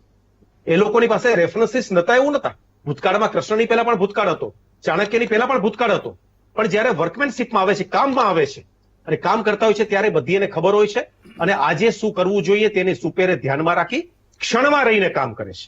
મારે અત્યારે કેવું નતું પણ કૈલાસભાઈ આટલી ઘણી બધી મુદ્દાઓ ત્યારે કીધા છે ત્યારે કેવું છે કે આ 6 વર્ષની અંદર કરેલા કામોની પૂર્ણ યાદી છે. સમાજે એટલે કે રાષ્ટ્રએ એને ફરીથી મેન્ડેટ આપ્યો છે અને આપણે જે અમે કહેવા માંગતા હતા ને જે કહ્યા છે બધા મુદ્દાઓમાં આપણે આગળ વધ્યા છીએ. ઓકે. વાત રહી થોડીક મને ધીમતભાઈ એક જે મુદ્દો હાથમાં લીધો હતો કે શું આપણે વડાપ્રધાનને કંઈ કહી શકીએ છીએ, શું આપણે બોલી શકીએ છીએ. આજે ફોલ્સ સિસ્ટમ ઉભી કરવામાં આવી છે ખોટી રીતે કે આપણે કંઈ નથી કહી શકતા. એ સમાજ બરાબર સમજે છે. જેને આપણે કહીએ ને સમાજના છેવાડાના માણસને બધી બરાબર ખબર છે કે આપણે શું કહી શકીએ છીએ. પરંતુ આ જે મિથ કે ખોટી રીતે ઉભી કરવાની વાતને સમાજ બરાબર નોંધે છે. કોઈ પણ પોતાની પેનલ ઉપરથી કહેતો વાંધો નથી. 1975 ની કટોકટી ત્યારે આપણે યાદ કરી લેવી જોઈએ. આપણી પાસે ઘણા બધા મુદ્દા એવા છે કે તેની પણ આપણે ચર્ચા કરી લેવી જોઈએ. બંધારણના સરકારને પાડવાનું ગવર્નરોએ કામ કર્યું હોય તો એનો આંકડો 3 ડિજિટમાં છે. એટલે આ બધી ચર્ચા ઘણી બધી થઈ અને એમાં સેટાયર સાથેનું હાસ્ય જયારે આપણે મૂકતા હોય છે ને ત્યારે પણ એ સમાજ બરાબર એને જોતો હોય છે, પારખતો હોય છે. એ પારખે છે, ઓળખે છે અને પછી મત આપે છે. પ્રજા બરાબર જાગે છે અને પછી મત આપે છે. માધ્યમોની જે આઝાદી આપણે અત્યારે જોઈએ છે ત્યારે પણ ગુજરાતની અંદર ધીમતભાઈ અત્યારે આપણે જે એક અખબારને સળગાવી દેવામાં આવ્યું હતું એની પણ ચોક્કસપણે વાત કરવી જોઈએ. એટલે ક્યારેક છે ને ધીમતભાઈ કહેવા માંગે છે, પછી બ્રેક લઈ લો. મારું ધ્યાન દોરું છું, ધ્યાન જયેશભાઈ, દોરવું પડશે. જયેશભાઈ, તો અને બીજું પત્રકાર એટલું તરીકે ચોક્કસ કહીશ, છેલ્લા- એટલું ચોક્કસ કહીશ કે सूरज में लगे धब्बा फितरत के करिश्मे है, वो हमको कहे काफिर अल्लाह की मर्जी. કોઈ આઈ ડોન્ટ માઇન્ડ, પરંતુ સમાજ જુએ છે, સમાજ ઓળખે છે અને એને બરાબર ઓળખે છે. અને આજે કોંગ્રેસ આજે જે કોંગ્રેસ ચર્ચા કરી રહી છે ને, આજે કોંગ્રેસ કહે છે કે કોઈ નથી આવતું અમારી પાસે. તમે નિર્દોષ ભાવે ઈસુદાનભાઈ શરૂઆતમાં એક નાનકડી વાત કરી નથી આવતો ભાઈ. કે આ પરિવારવાદ, જયેશભાઈ, મારા છોકરાને જયેશભાઈ, આવતો કોંગ્રેસ સાથે ભાઈ. જયેશભાઈ, કોના માટે કીધું મને ખબર નથી, મારે એમાં પડવું પણ નથી. જયેશભાઈ, અડધી પરંતુ મિનિટ. સમાજ આ પણ જુએ છે. જયેશભાઈ, અડધી મિનિટ. ધીમતભાઈ અડધી 30 સેકન્ડ પરંતુ કહેવા માંગે છે. જયેશભાઈ, વચ્ચે નહીં. ધીમતભાઈ પછી. ધીમતભાઈ તમારો ટર્ન આવે ત્યારે કહેજો. જયેશભાઈ, તમારો ટર્ન આવે ત્યારે વાત કરો. જયેશભાઈ, ધીમતભાઈ, વાત બીજેપી કે કોંગ્રેસની નથી. હું મેં એક તમારી પત્રકાર વખતે તરીકે તમારી છેલ્લા વખતે 6 નથી બોલ્યો, વર્ષથી ધીમતભાઈ. એક પ્રેસ તમારી વખતે કોન્ફરન્સની નથી રાહ બોલ્યો, સમય જોઉં નહીં છું, લ્યો. જેમાં હું Please. વડાપ્રધાન નરેન્દ્ર મોદીને એક કેવું છે સવાલ પૂછી કે શકું. કોઈ એ સવાલની વાત મારે છે. કોંગ્રેસ- એક પ્રેસ મારે કોન્ફરન્સ કોંગ્રેસ પ્રેસ જવાબ કોન્ફરન્સની વાત થઈ છે. વડાપ્રધાન. ઓકે. એક નાનકડા વિરામનો સમય થયો છે. જયેશભાઈ, વિરામ લઈ લઈએ. વિરામ બાદ આવીએ છીએ મિત્રો. ક્યાંય જતા નહીં, ફોન લાઈન પર જોડીશું. મિત્રો ફરીથી આપનું સ્વાગત છે. એકાદ દર્શક મિત્રો લઈ લઈએ. ભીખુભાઈ સુરતથી જોડાયા છે. જી ભીખુભાઈ. જય માતાજી સુદાનભાઈ ગઢવી. જય માતાજી. હા તો સુદાનભાઈ ગઢવી 4 દિવસ સુધી ક્યાં છુપાઈ ગયા હતા? અને અરે 5 ગામડે મિનિટ- ગયો તો ભાઈ બધાને મળવા બધાને. હા તો તમે કાલે જે ખાડા ટેકરા કૂદીને આવ્યા ને, હા 5ના દિવસે તમે પધરા થઈ, અમને રાહત થઈ. તમારો પ્રેમ છે. અને ખાડા કેમ પાડે છે આવડે ખબર? હા તો એ ખાડા પાડીને થઈ ગયા પાડા. હા અને પછી પાછું આપણે અરજી કરવા જાય ને આંદોલન કરવા જાય ને હા તો એ પડે છે આડા. અને કારણ કે એ આડા કેમ પડે ખબર? અધિકારીઓને કરી નાખ્યા પાડા.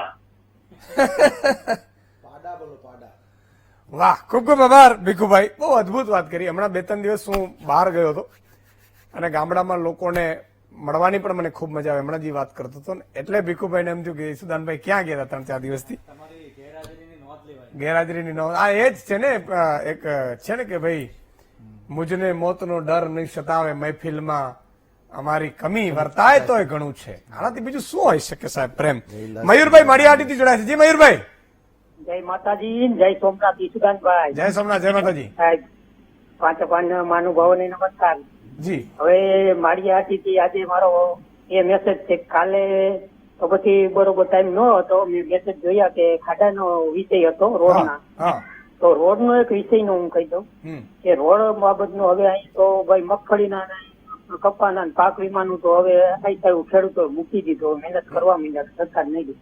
તો આ રોડ હાંધો નથી. વેરાવળ સોમનાથ અમારે જે રોડ છે એમાં ખાડા પડી ગયા છે, બરોબર છે. એ ખાડાને તાત્કાલિક રિપેર કરો. અમારે અહીંયા આંદોલન કર્યા હતા. અને બીજું કહેવાનું છે એ આંદોલન કર્યા હતા અમે કઈક 10 તારીખે, અને એમાં આંદોલનમાં પોલીસે પણ ખોટી રીતે અટકાયતો કર્યા હતા. ગળોદરામાં ચોકડીએ આંદોલનો કર્યા, રોડ તૂટી ગયા છે. બીજું કે ગાડીના પરિસ્થિતિ બહુ છે. તમે સોમનાથ મહામંથનમાં આવ્યા હતા ને ગઢવી સાહેબ, અહીંયા જે રોડના ખાડા હતા ને એને તો અભિનંદન અમે આપીએ. એવા હોય તો સરકારને કઈ કેવું જ નથી. હાલો ને રિનોવેશન ના કામ હાલે છે જુનાગઢ થી સોમનાથના, એ બધા બંધ પડ્યા પેલા લોકડાઉન પેલાના છે, બરોબર. એ ભ્રષ્ટાચાર બહુ મોટો છે રોડ નો. અને અમે આવ્યા હતા પણ પરેશભાઈ છે આપડા ગૌસ્વામી ખગોળ શાસ્ત્રી છે હવામાન વિભાગના, એને મુલાકાતે ગયા હતા. એટલે અમારે આવવાનું હતું તમારું એડ્રેસ. ચિંતા ના કરો, પરેશભાઈ આવ્યા હતા, બરોબર છે. ખૂબ ખૂબ આભાર. એક વાત, જો આ છે ને આ બોલી શકે છે મયુરભાઈ, હું કહી શકું છું, એ આઝાદી છે, વાણી સ્વતંત્રતાની. અંગ્રેજ સરકાર તમે ના કરી શકો, પણ આ ખાડા પડે છે એ આઝાદીમાં કાળો દાગ છે. જેમ સૂર્યને ગ્રહણ થાય ને એવી રીતે આ દાગ કહેવાય આ ભ્રષ્ટાચારનો. ખાડા કેમ પડે છે આ એક બહુ કહાની છે, પણ એનો પણ અંત આવશે જ્યારે જનતા જાગૃત થશે, જનતા સમજણી થશે અને જનતા પૂછશે કે સાહેબ શ્રી આવું તો નહીં ચાલે. તે દિવસે માનવાનું આપણે શું છે ખબર, જ્ઞાતિવાદમાં જેમ જયભાઈ કહ્યું કે લાગણીશીલ છીએ. જ્ઞાતિનો એક દેવનું મંદિર બનાવે એટલે આપણે બધા મત આપી દઈએ. કે આપણો કોઈ જ્ઞાતિનો, હું ક્યારેક એટલે ખરાબ હોય ને તેતર કહું છું, માફ કરજો, જ્ઞાતિની તેતર કે એટલે આપણે એમાં વળી જઈએ. જ્ઞાતિની તેતર ઇનોવા મળી ગયું એટલે એ બધા જ્ઞાતિનો સોદો કરી નાખે. એ જે છે એ દાગ છે. સૂર્યમાં ક્યારેક ગ્રહણ આવે એટલે દાગ થાય, એ આ દાગ છે, આ લોકશાહીનો દાગ છે સાહેબ, ભ્રષ્ટાચાર. પણ આને કરીશું આપણે બધાએ ભેગા થઈને. જયભાઈ તમારો વારો ફરીથી. જી બસ જો વિદ્યાર્થીતા પહેલા સારું થયું, બધા મિત્રોનો વારો પણ આવી ગયો અને મારો આ છેલ્લી વખત વાત કરીને હું આપની વચ્ચેથી વિદાય લઈશ. બિલકુલ. પણ આ બધા મિત્રો બહુ સરસ રીતે અલગ અલગ વાતો કરી. મારે હવે થોડીક ફ્યુચરિસ્ટિક ભવિષ્યની વાતો કરી. બિલકુલ.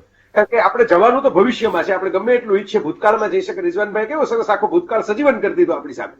જયેશભાઈ સંસ્કૃતિની વાત કરી, કૈલાસભાઈ જે પ્રગતિ થઈ ટેકનોલોજી એની વાત કરી. હું તો બધામાંથી કંઈક ગુણગ્રાહી છું, એટલું બધું લેતો જાઉં, બરાબર. અને ધીમનભાઈએ વાત કરી એ પણ સાચી કે સવાલો પૂછવાની બધી વાત સાચી. પણ હવે આવતીકાલે આપણે શું કરશું એ જ મહત્વનું છે, ગઈકાલ સુધી શું કરશું એ. તો હવે એમાં પહેલી વાત તો એ છે કે આપણે છે ને આમ પહેલેથી આ ટ્રેડિશનલી છે આપણું, પરંપરાગત રીતે આપણે વ્યક્તિ પૂજક દેશ છીએ. ગાંધીજી બહુ ના પાડી મને પૂજોમાં તોય ગાંધીજીને પૂજવાનું શરૂ જ કરી દીધું. ઓલમોસ્ટ મંદિર બનાવવાનું બાકી હતું એવું જ હતું. એક તબક્કો તો એવો આવી ગયો હતો આમાં, એ સેચ્યુરેશન પોઈન્ટ આવ્યું ને પછી ત્યાંથી આપણે પાછા આવ્યા. પણ આ લોકશાહી કોને કહેવાય, કાયદાઓનું રાજ કોને કહેવાય, જે સુપ્રીમ કોર્ટની ચર્ચા હમણાં આપણે વચ્ચે લીધી, કાયદાઓનું રાજ એને કહેવાય કે જ્યાં વ્યક્તિ મહત્વની નથી, વ્યવસ્થા મહત્વની છે. આપણે લેખાજોખા એ કરવા જોઈએ કે આપણે વ્યક્તિ કરતા આગળની વ્યવસ્થા નિર્માણ કરી શક્યા કે નહીં. આ એક મહત્વનો મુદ્દો છે. બીજું, મને ઘણી વખત યુવાન મિત્રો સાથે સંવાદ કરતો હોઉં ને, મારા 15 ઓગસ્ટ આવી રહી છે એટલે ખાસ આ કહેવાનું મન થાય છે. આ બધા મિત્રોએ જે ચર્ચા કરી એની સાથે સંમત નથી, પણ એટલે અસંગત નથી, પણ આ જુદો એક મુદ્દો છે કે જે કોઈ લોકો હતા ને, ભલે એકબીજાથી અલગ અલગ વિચારધારા વાળા હતા, એ વખતે પણ સામસામા મતભેદો હતા, પણ આ દેશ માટે એમણે કાંઈક ભોગ આપેલો. એટલે કમસે કમ આપણા જે દેશ માટે લડેલા પૂર્વસૂરી આગેવાનો છે ને, એની મન ફાવે એવી ભાષાની અંદર આલોચના કરવાની સ્વતંત્રતા એ આઝાદી નથી. એમાંથી કોઈ જેલમાં ગયેલું, કોઈકે પોતાના વસ્ત્રો છોડેલા, કોઈકે પોતાનું મિલકત છોડેલી, કોઈકે પોતાના મહેલ છોડેલા, કંઈક છોડેલું. આપણે આપણો મોબાઈલ નથી છોડી શકતા 7 દિવસ સુધી. 7 દિવસ શું કે હમણાં બંધ થઈ જાય તો આપણે રાતોરાત કોઈક દુકાન ખોલાવી, ગમે એવો કરફ્યુ હોય, ગમે એવો લોકડાઉન હોય તો બહાર નીકળે, મારો મોબાઈલ ચાલુ કરી દે, મારું ઇન્ટરનેટ ચાલુ કરી દે. આપણે એક દિવસ જીરવી નથી શકતા. અને એની સામે તમે કલ્પના કરો કે આ લોકોએ, જે લોકો હતા, કોંગ્રેસના હતા, એ વખતે બીજી અલગ અલગ વિચારધારાઓના હતા, પણ બધા લોકોએ ભોગ આપેલો છે. આપણે આપણા પૂર્વસૂરીઓના અપમાન કરવાના બંધ કરીએ સ્વતંત્રતા દિવસે. આ એક મહત્વનું કારણ. હવે એની સામે ફ્યુચરિસ્ટિક વાત, ધીમનભાઈ કહેતા હતા કે ભાઈ અમેરિકાએ આપણી પાસે દવા મંગાવી, પણ એ પેટન્ટ હાઇડ્રોક્સીક્લોરોક્વિનની અમેરિકા પાસે છે, જેને ફ્રી કરેલી, અને ફ્રી કરેલી પછી આપણે એનું ઉત્પાદન કરતા થયા. આ ફ્યુચરિસ્ટિક વાતો એટલા માટે કહું છું કે રિસર્ચ એન્ડ ઇનોવેશનનું શું, એ જ્યાં લગી નહીં થાય ને ત્યાં લગી આપણે આત્મનિર્ભર નહીં બની શકીએ, કારણ કે આપણે બહારથી લઈ આવવું પડે છે. રાફેલ વિમાન આવે પણ એ રાફેલ વિમાન તો ફ્રાન્સ બનાવે છે, મિગ વિમાન પેલા આવતું, સુખોઈ વિમાન આવતું જે રશિયા બનાવે છે, F-16 છે તો એ અમેરિકા બનાવે છે. આપણે વિમાન જ્યાં લગી બહારથી લઈ આવીએ ત્યાં લગી એ જે દેશો બનાવે છે એની સામે ટક્કર લે કેવી રીતે લેશું? એટલે હવે મેં જે એક ઘણા વખતથી હું કહું છું કે આપણે તે શું છે, નિવેદનો થાય પણ રોડમેપ ન બને, એટલે નકશો ન બને. નિવેદન અને નકશા વચ્ચે ફેર છે. તો નકશો એ છે કે આપણે ઇકોનોમિક રિફોર્મ્સ કરી નાખ્યા અને બધી સરકારોએ પોતપોતાની રીતે આગળ વધાર્યા. નરસિંહ રાવથી શરૂ થયા નરેન્દ્ર મોદી સુધી એ ઇકોનોમિક રિફોર્મ્સ ચાલે છે. પણ હવે આપણે એ જોવાનું છે કે એજ્યુકેશન રિફોર્મ્સ કેમ કરશું. નવી એજ્યુકેશન પોલિસી સાચી દિશામાં પગલું છે. પગલું કહું છું, હજી મંજિલ નથી આવી, કારણ કે હજી તો શિક્ષણના ક્ષેત્રે ખૂબ બધું કરવું પડે એમ છે. તો એ કેવી રીતે કરશું? એ એકેડેમિક રિફોર્મ્સ છે, જ્યુડિશિયલ રિફોર્મ્સની જરૂર છે. કંઈક વ્યાજબી રીતે પણ કંઈક નામદાર અદાલત આપણે બોલવું પડે. ભલે આજે સુપ્રીમ કોર્ટના ચીફ જસ્ટિસે એક જગ્યાએ વકીલના આજના જ સમાચારમાં હું જોતો હતો કે એવું કહ્યું કે ભાઈ યોર ઓનર છે એ કઈ આ વિદેશ નથી, યોર ઓનર કહેવાનું બંધ કરો. તો થોડી આ મોકલાશ પણ હોવી જોઈએ. એ પણ હું માનું છું કે જ્યુડિશિયલ રિફોર્મ્સની પણ આપણે ત્યાં જરૂર છે. જો ઝડપી ન્યાય હશે ને તો અડધી માથાકૂટ જે પ્રજામાં થાય છે ને અંદરો અંદર એ બંધ થઈ જશે. લોકોને ભરોસો પડશે કે ન્યાય એનું કામ કરશે. આપણે હાથમાં કાયદો લેવાની જરૂર નથી, આપણે પથ્થરમારા કરવાની, રાડારાડ કરવાની, ટ્રોલ કરવાની જરૂર નથી. ક્વિક જસ્ટિસ નથી ને એના પ્રશ્નો છે. અને ક્વિક જસ્ટિસ કોઈને નથી મળતો. તમે વિચાર કરો, ફિલ્મ સ્ટારો હોય કે વડાપ્રધાનો હોય એના કેસો 20-20 વર્ષ લગી ચાલ્યા રાખે છે. રાજીવ ગાંધીની હત્યાનો કેસ કેટલો લાંબો ચાલ્યો તમે કલ્પના કરો. એટલે જ્યુડિશિયલ રિફોર્મ, એકેડેમિક રિફોર્મ, એના તરફ આપણે ઇકોનોમિક રિફોર્મ જ ખાલી કરશું ને તો સાઉદી અરેબિયા થઈ જશું, કારણ કે ત્યાં સોનાના નળ હશે પણ સિસ્ટમ નથી સોનાની. એટલે આપણે આ પણ વિચારવાનું છે કે આપણે સ્વતંત્ર દિમાગના માણસો કેવી રીતે પેદા થાય. ક્રિએટિવિટી લિબર્ટી વગર ક્યારેય ખીલી ન શકે. દુનિયાનો ઇતિહાસ આપણને બતાવે છે. લિબર્ટીમાંથી જ ક્રિએટિવિટી આવે. એક આઝાદીનો માહોલ હોય શ્વાસમાં કે મને જે અંદરથી ઉગે છે એ હું વ્યક્ત કરી શકું, એમાંથી જ સર્જનાત્મકતા આવે ને એમાંથી જ આ બધી પેટન્ટ્સ આવશે જે અત્યારે દુનિયાના બીજા દેશો પાસે છે, આપણી પાસે આવશે. એટલે હું એ ફ્યુચરની એંગલથી જોઉં છું મિત્રો કે આપણે આ દિશામાં કંઈક કરવાની જરૂર છે.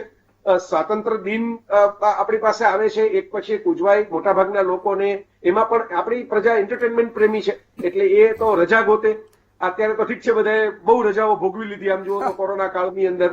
પણ નીતર મેં જોયું છે કે પછી એકાદી અક્ષય કુમારની ફિલ્મ ગોતે. પેલા મનોજ કુમારની ફિલ્મ ગોતતા, એમાં કઈ જાજો ફેરફાર નથી, ખાલી કુમારો બદલાય છે, બરાબર. પણ આપણી જે ભૂખ છે કે આપણે કઈક સારી ફિલ્મ એકાદી દેશભક્તિની જોઈ લઈએ, કઈક આમ જોઈ લઈએ. હવે આ વાસ્તવિકતા નથી. આમ તો ન થઈ ને. આ તો તમે બીજાની દેશભક્તિના ડોઝ લઈ લીધા. દેશ તો આઝાદ થતા થઈ ગયો, પણ આપણે શું કર્યું? આપણી પાસે સ્કોલર લીડર્સ ઘટતા જાય છે. આ એક પ્રશ્ન મારે તમારી સામે મૂકીને વિદાય લેવી છે. સ્કોલર લીડર્સ, તમે સનત મહેતા સાથે વાત કરો તો તમને એમ લાગે કે આ એક માણસ સાથે કેટલું બધું જ્ઞાન છે.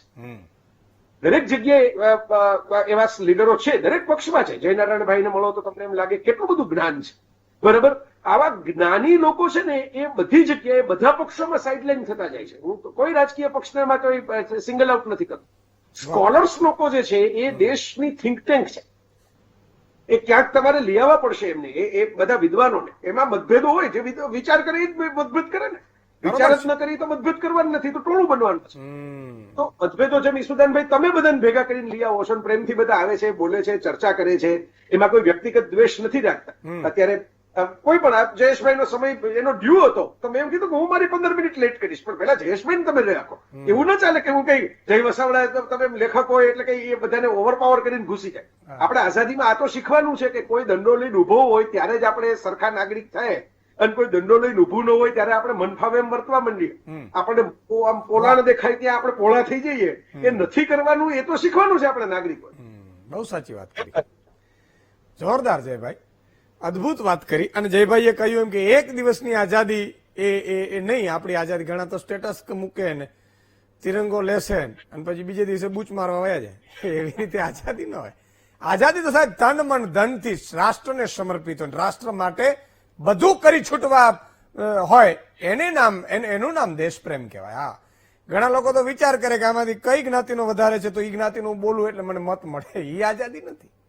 આઝાદી રાષ્ટ્ર પ્રેમ શું છે સાહેબ. એક નાનકડા ફરીથી વિરામનો સમય છે. વિરામ બાદ તુરંત પાછા દર્શક મિત્રો તમને પણ જોડીશું. વિરામ બાદ દર્શક મિત્રો ફરીથી આપનું સ્વાગત છે. સંક્ષિપ્તમાં ટર્ન લેવું પડશે કારણ કે સમય જલ્દી વયો જાય છે. રિઝવાનભાઈ સંક્ષિપ્તમાં.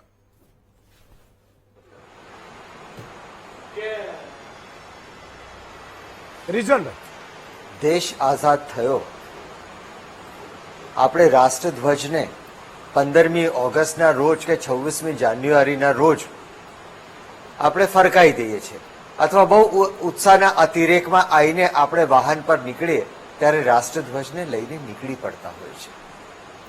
પણ ખ્યાલ નથી હોતો કે જાણીએ અજાણીએ એ લોકો રાષ્ટ્રધ્વજનું અપમાન કરી દેતા હોય છે. રાષ્ટ્રધ્વજ ગમે ત્યાં પડી જતો હોય છે. 26મી ડિસેમ્બર 1921ના રોજ અમદાવાદને આંગણે ભારતનો પહેલો ચરખાવાળો તિરંગો લહેરાવવામાં આવ્યો હતો. પણ જ્યારે નાગપુરમાં એ રાષ્ટ્રધ્વજને જપ્ત કરવામાં આવ્યો, એ રાષ્ટ્રધ્વજની આન બાન અને શાન માટે સરદારે લોકોને સંગઠિત કરીને કેવી રીતે નાગપુરમાં ઝંડા સત્યાગ્રહ કર્યો એ ખબર નથી. એ કોઈ કાપડનો ટુકડો નથી, પણ એ આપણી એકતા, અખંડિતતા અને સાર્વભૌમત્વનું એ પ્રતીક છે. ગુજરાત કોલેજની બહાર યુવાનો આ મોઢા પર ઝંડા લગાડીને જતા હતા. એક છોકરો સ્કૂટર પર પાછળ બેઠેલો આમાં મારા જ મોઢા પર લગાડીને એ ભાગવા ગયો અને એમાં મેં પકડી લીધો. સાથે રહેલા છોકરાઓ પણ ડરી ગયા કે આ શું થઈ રહ્યું છે. પોલીસવાળા પણ દોડતા આવ્યા. મેં કહ્યું ના, કોઈએ એને રોકવાની જરૂર નથી. એને હું લઈને આવ્યો વિનોદ કિનારીવાલાની ખાંભી પાસે અને એને બતાવ્યો કે 18 વર્ષનો FI ની અંદર ભણતો એ વિદ્યાર્થી તિરંગાની સાથે એને સામી છાતીએ ગોળી ઝીલી લીધી હતી. અને એ વિનોદની ખાંભી પર એને બતાવ્યું કે અહીંયા શું લખ્યું છે કે કદી આઝાદી આવે સ્મરી લેજો એક પલ છાની. એ દેશ આઝાદ થયો છે, આપણે એ નામી અનામી શહીદોને યાદ કરવાના છે. આ દેશ કોઈ એક પક્ષને કારણે આઝાદ નથી થયો, કોઈ એક વ્યક્તિને કારણે આઝાદ નથી થયો. લાખો નામી અનામી શહીદોએ તન, મન અને ધનથી પોતાનો ભોગ આપ્યો છે, સમર્પણ અર્પણ કર્યું છે. એને કારણે દેશ આઝાદ થયો છે. અને આઝાદ હિન્દુસ્તાનની અંદર લોકોએ જે ભોગ આપ્યો હતો એની અંદર કોઈ એક વ્યક્તિ, એક પક્ષ આવતો નથી. અને એને કારણે આજે આપણે આ સ્ટેજ ઉપર આવી શક્યા છે.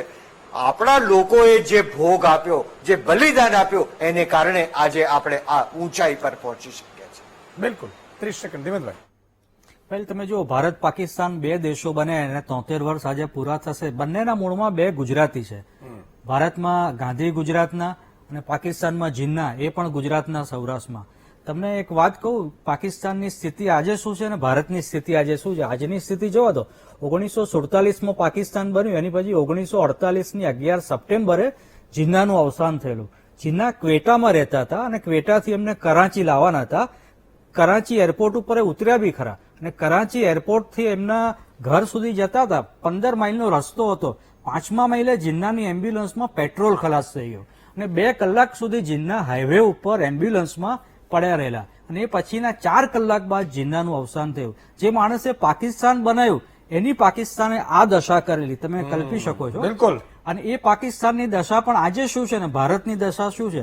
આપણે પાકિસ્તાન કરતા કેટલા આગળ છે એના માટે કોઈ માપદંડો આપવાની જરૂર નથી. પણ મિત્રો, આપણી સરખામણી પાકિસ્તાન સાથે ના હોય, આપણી સરખામણી વિશ્વના આગળ પડતા વિકસિત દેશો સાથે કરવી જોઈએ. તમે જુઓ, ચાઇના બીજું આપણું પડોશી, એ આપણા પછી 2 વર્ષે આઝાદ થયું. આપણે 47માં, ચાઇના 49માં. ચાઇના આજે ક્યાં છે, આપણે ક્યાં છીએ. સિંગાપુર 1965માં આઝાદ થયું અને સિંગાપુર આજે ક્યાં છે ને આપણે ક્યાં છે. એક નાનો ટપકા જેવો દેશ. 1965માં સિંગાપુર આઝાદ થયું ત્યારે એની સંસદમાં તમને નવી લાગશે કે એના નેતાઓએ ભાષણ આપ્યું. એમનું સપનું શું હતું? તો સિંગાપુરને કલકત્તા જેવું બનાવવું છે. આ એમનું સપનું હતું. અને સિંગાપુર આજે ક્યાં છે, કલકત્તા ક્યાં છે અને આપણે ક્યાં છીએ. એટલે આપણી સામે જે આજે 74માં આઝાદી નિમિત્તે જે દ્રષ્ટાંતો હોવા જોઈએ, આગળ ક્યાં જવું છે ભવિષ્યમાં, એ વિકસિત દેશોના હોવા જોઈએ, જ્યાં એમનાથી પણ આગળ આપણે જવાનું છે. એક નાનકડા વિરામ બાદ આવીએ છીએ. બે ભાજપ કોંગ્રેસ મિત્રોને પણ લેશું વિરામ બાદ. દર્શક મિત્રો, ફરીથી આપનું સ્વાગત છે. પહેલા હું લઈ લઉં જયેશભાઈ. જયેશભાઈ 30 સેકન્ડ, કારણ કે તમે બહારથી છો. જી જી ઈશુદાનભાઈ, બે જ વસ્તુ કેવી છે, કરતું અકર્તું અન્યથા કરતું. ડુ ઇટ ડિફરન્ટલી દ્રષ્ટિએ આદરણીય નરેન્દ્રભાઈએ આ કામ કર્યું છે. સૌથી પહેલું સ્વચ્છતાનું કામ, કે મહાત્મા ગાંધીજી જે કામ કહેતા હોય એ આજે આપણે આ છેલ્લા 6 વર્ષમાં કરવાનું આવે એમાં ઘણું બધું આવી જાય છે. બાકી વાત કરીએ તો CAA હોય કે રેરા એક્ટ હોય, રામ મંદિર, 3 કરોડ ઘર બંધાયા, 9 કરોડ ટોયલેટ બંધાયા, સ્ટેબલ ગવર્મેન્ટ થઈ, 370નું રિમૂવલ થયું, ટ્રિપલ તલાકનો મુદ્દો, જે કોંગ્રેસ વર્ષોથી સાબરમતીના કેસના કારણે એમને ટેકો નથી આપતી. હજી અમે કહીએ છીએ કે કોમન સિવિલ કોડમાં કોંગ્રેસ સાથે આવીને આગળ આવે. 15 નવી એમ્સ થઈ, 35 નવા એરપોર્ટ થયા, 1.8 લાખ કિલોમીટરના રોડ થયા, 1.80 લાખ કિલોમીટરના રોડ થયા, વેપન્સ થયા ફોર્સિસ માટે, આત્મનિર્ભરતાની વાત કરી છે, નવી શિક્ષણ Okay. નીતિ જે વર્ષોથી દાયકાઓથી નથી આવી આપણે કરી. Okay. આ બધા કામો લઈને આપણે આગળ આવ્યા છીએ, કામ ઠીક છે. કરીશું.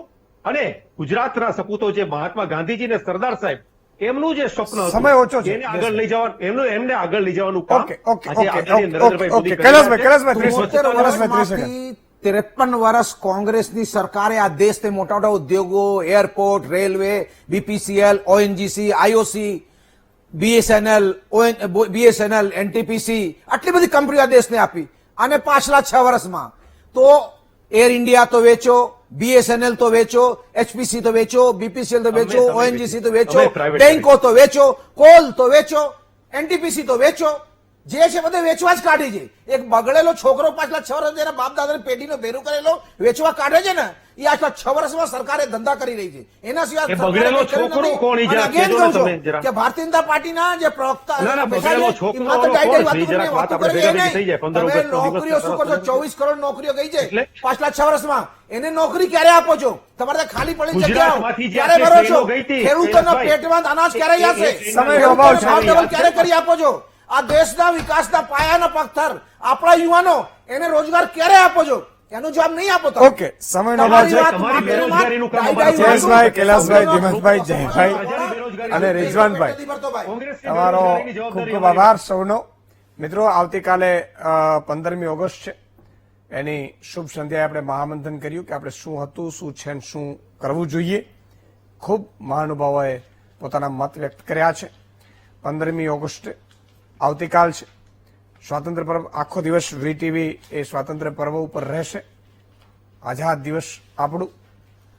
અને આઝાદ દિવસ અને બંધારણ દિવસ બેનો ફરક છે એ પણ એક સમજો તમે. કારણ કે આપણે સામાન્ય જ્ઞાન એ પણ જરૂરી છે. સાથે સાથે મારે એક અપીલ એ કરવી છે કે સંકલ્પ લેજો સારું કરવાનું. કોઈ પણ એક કામ સારું કરવાનું સાહેબ. ગુજરાતનો સ્થાપના દિવસ હોય કે આઝાદ દિવસ હોય કે બંધારણ દિવસ હોય 26મી જાન્યુઆરી, ત્યારે એક એક સંકલ્પ લેવાનો, ખરાબ નહીં કરવાનો. એવા ઘણા તો એમ બૂચ મારવાના સંકલ્પ નહીં લેવાના. તો સંકલ્પ લેજો, હું પણ લઈશ. વધુ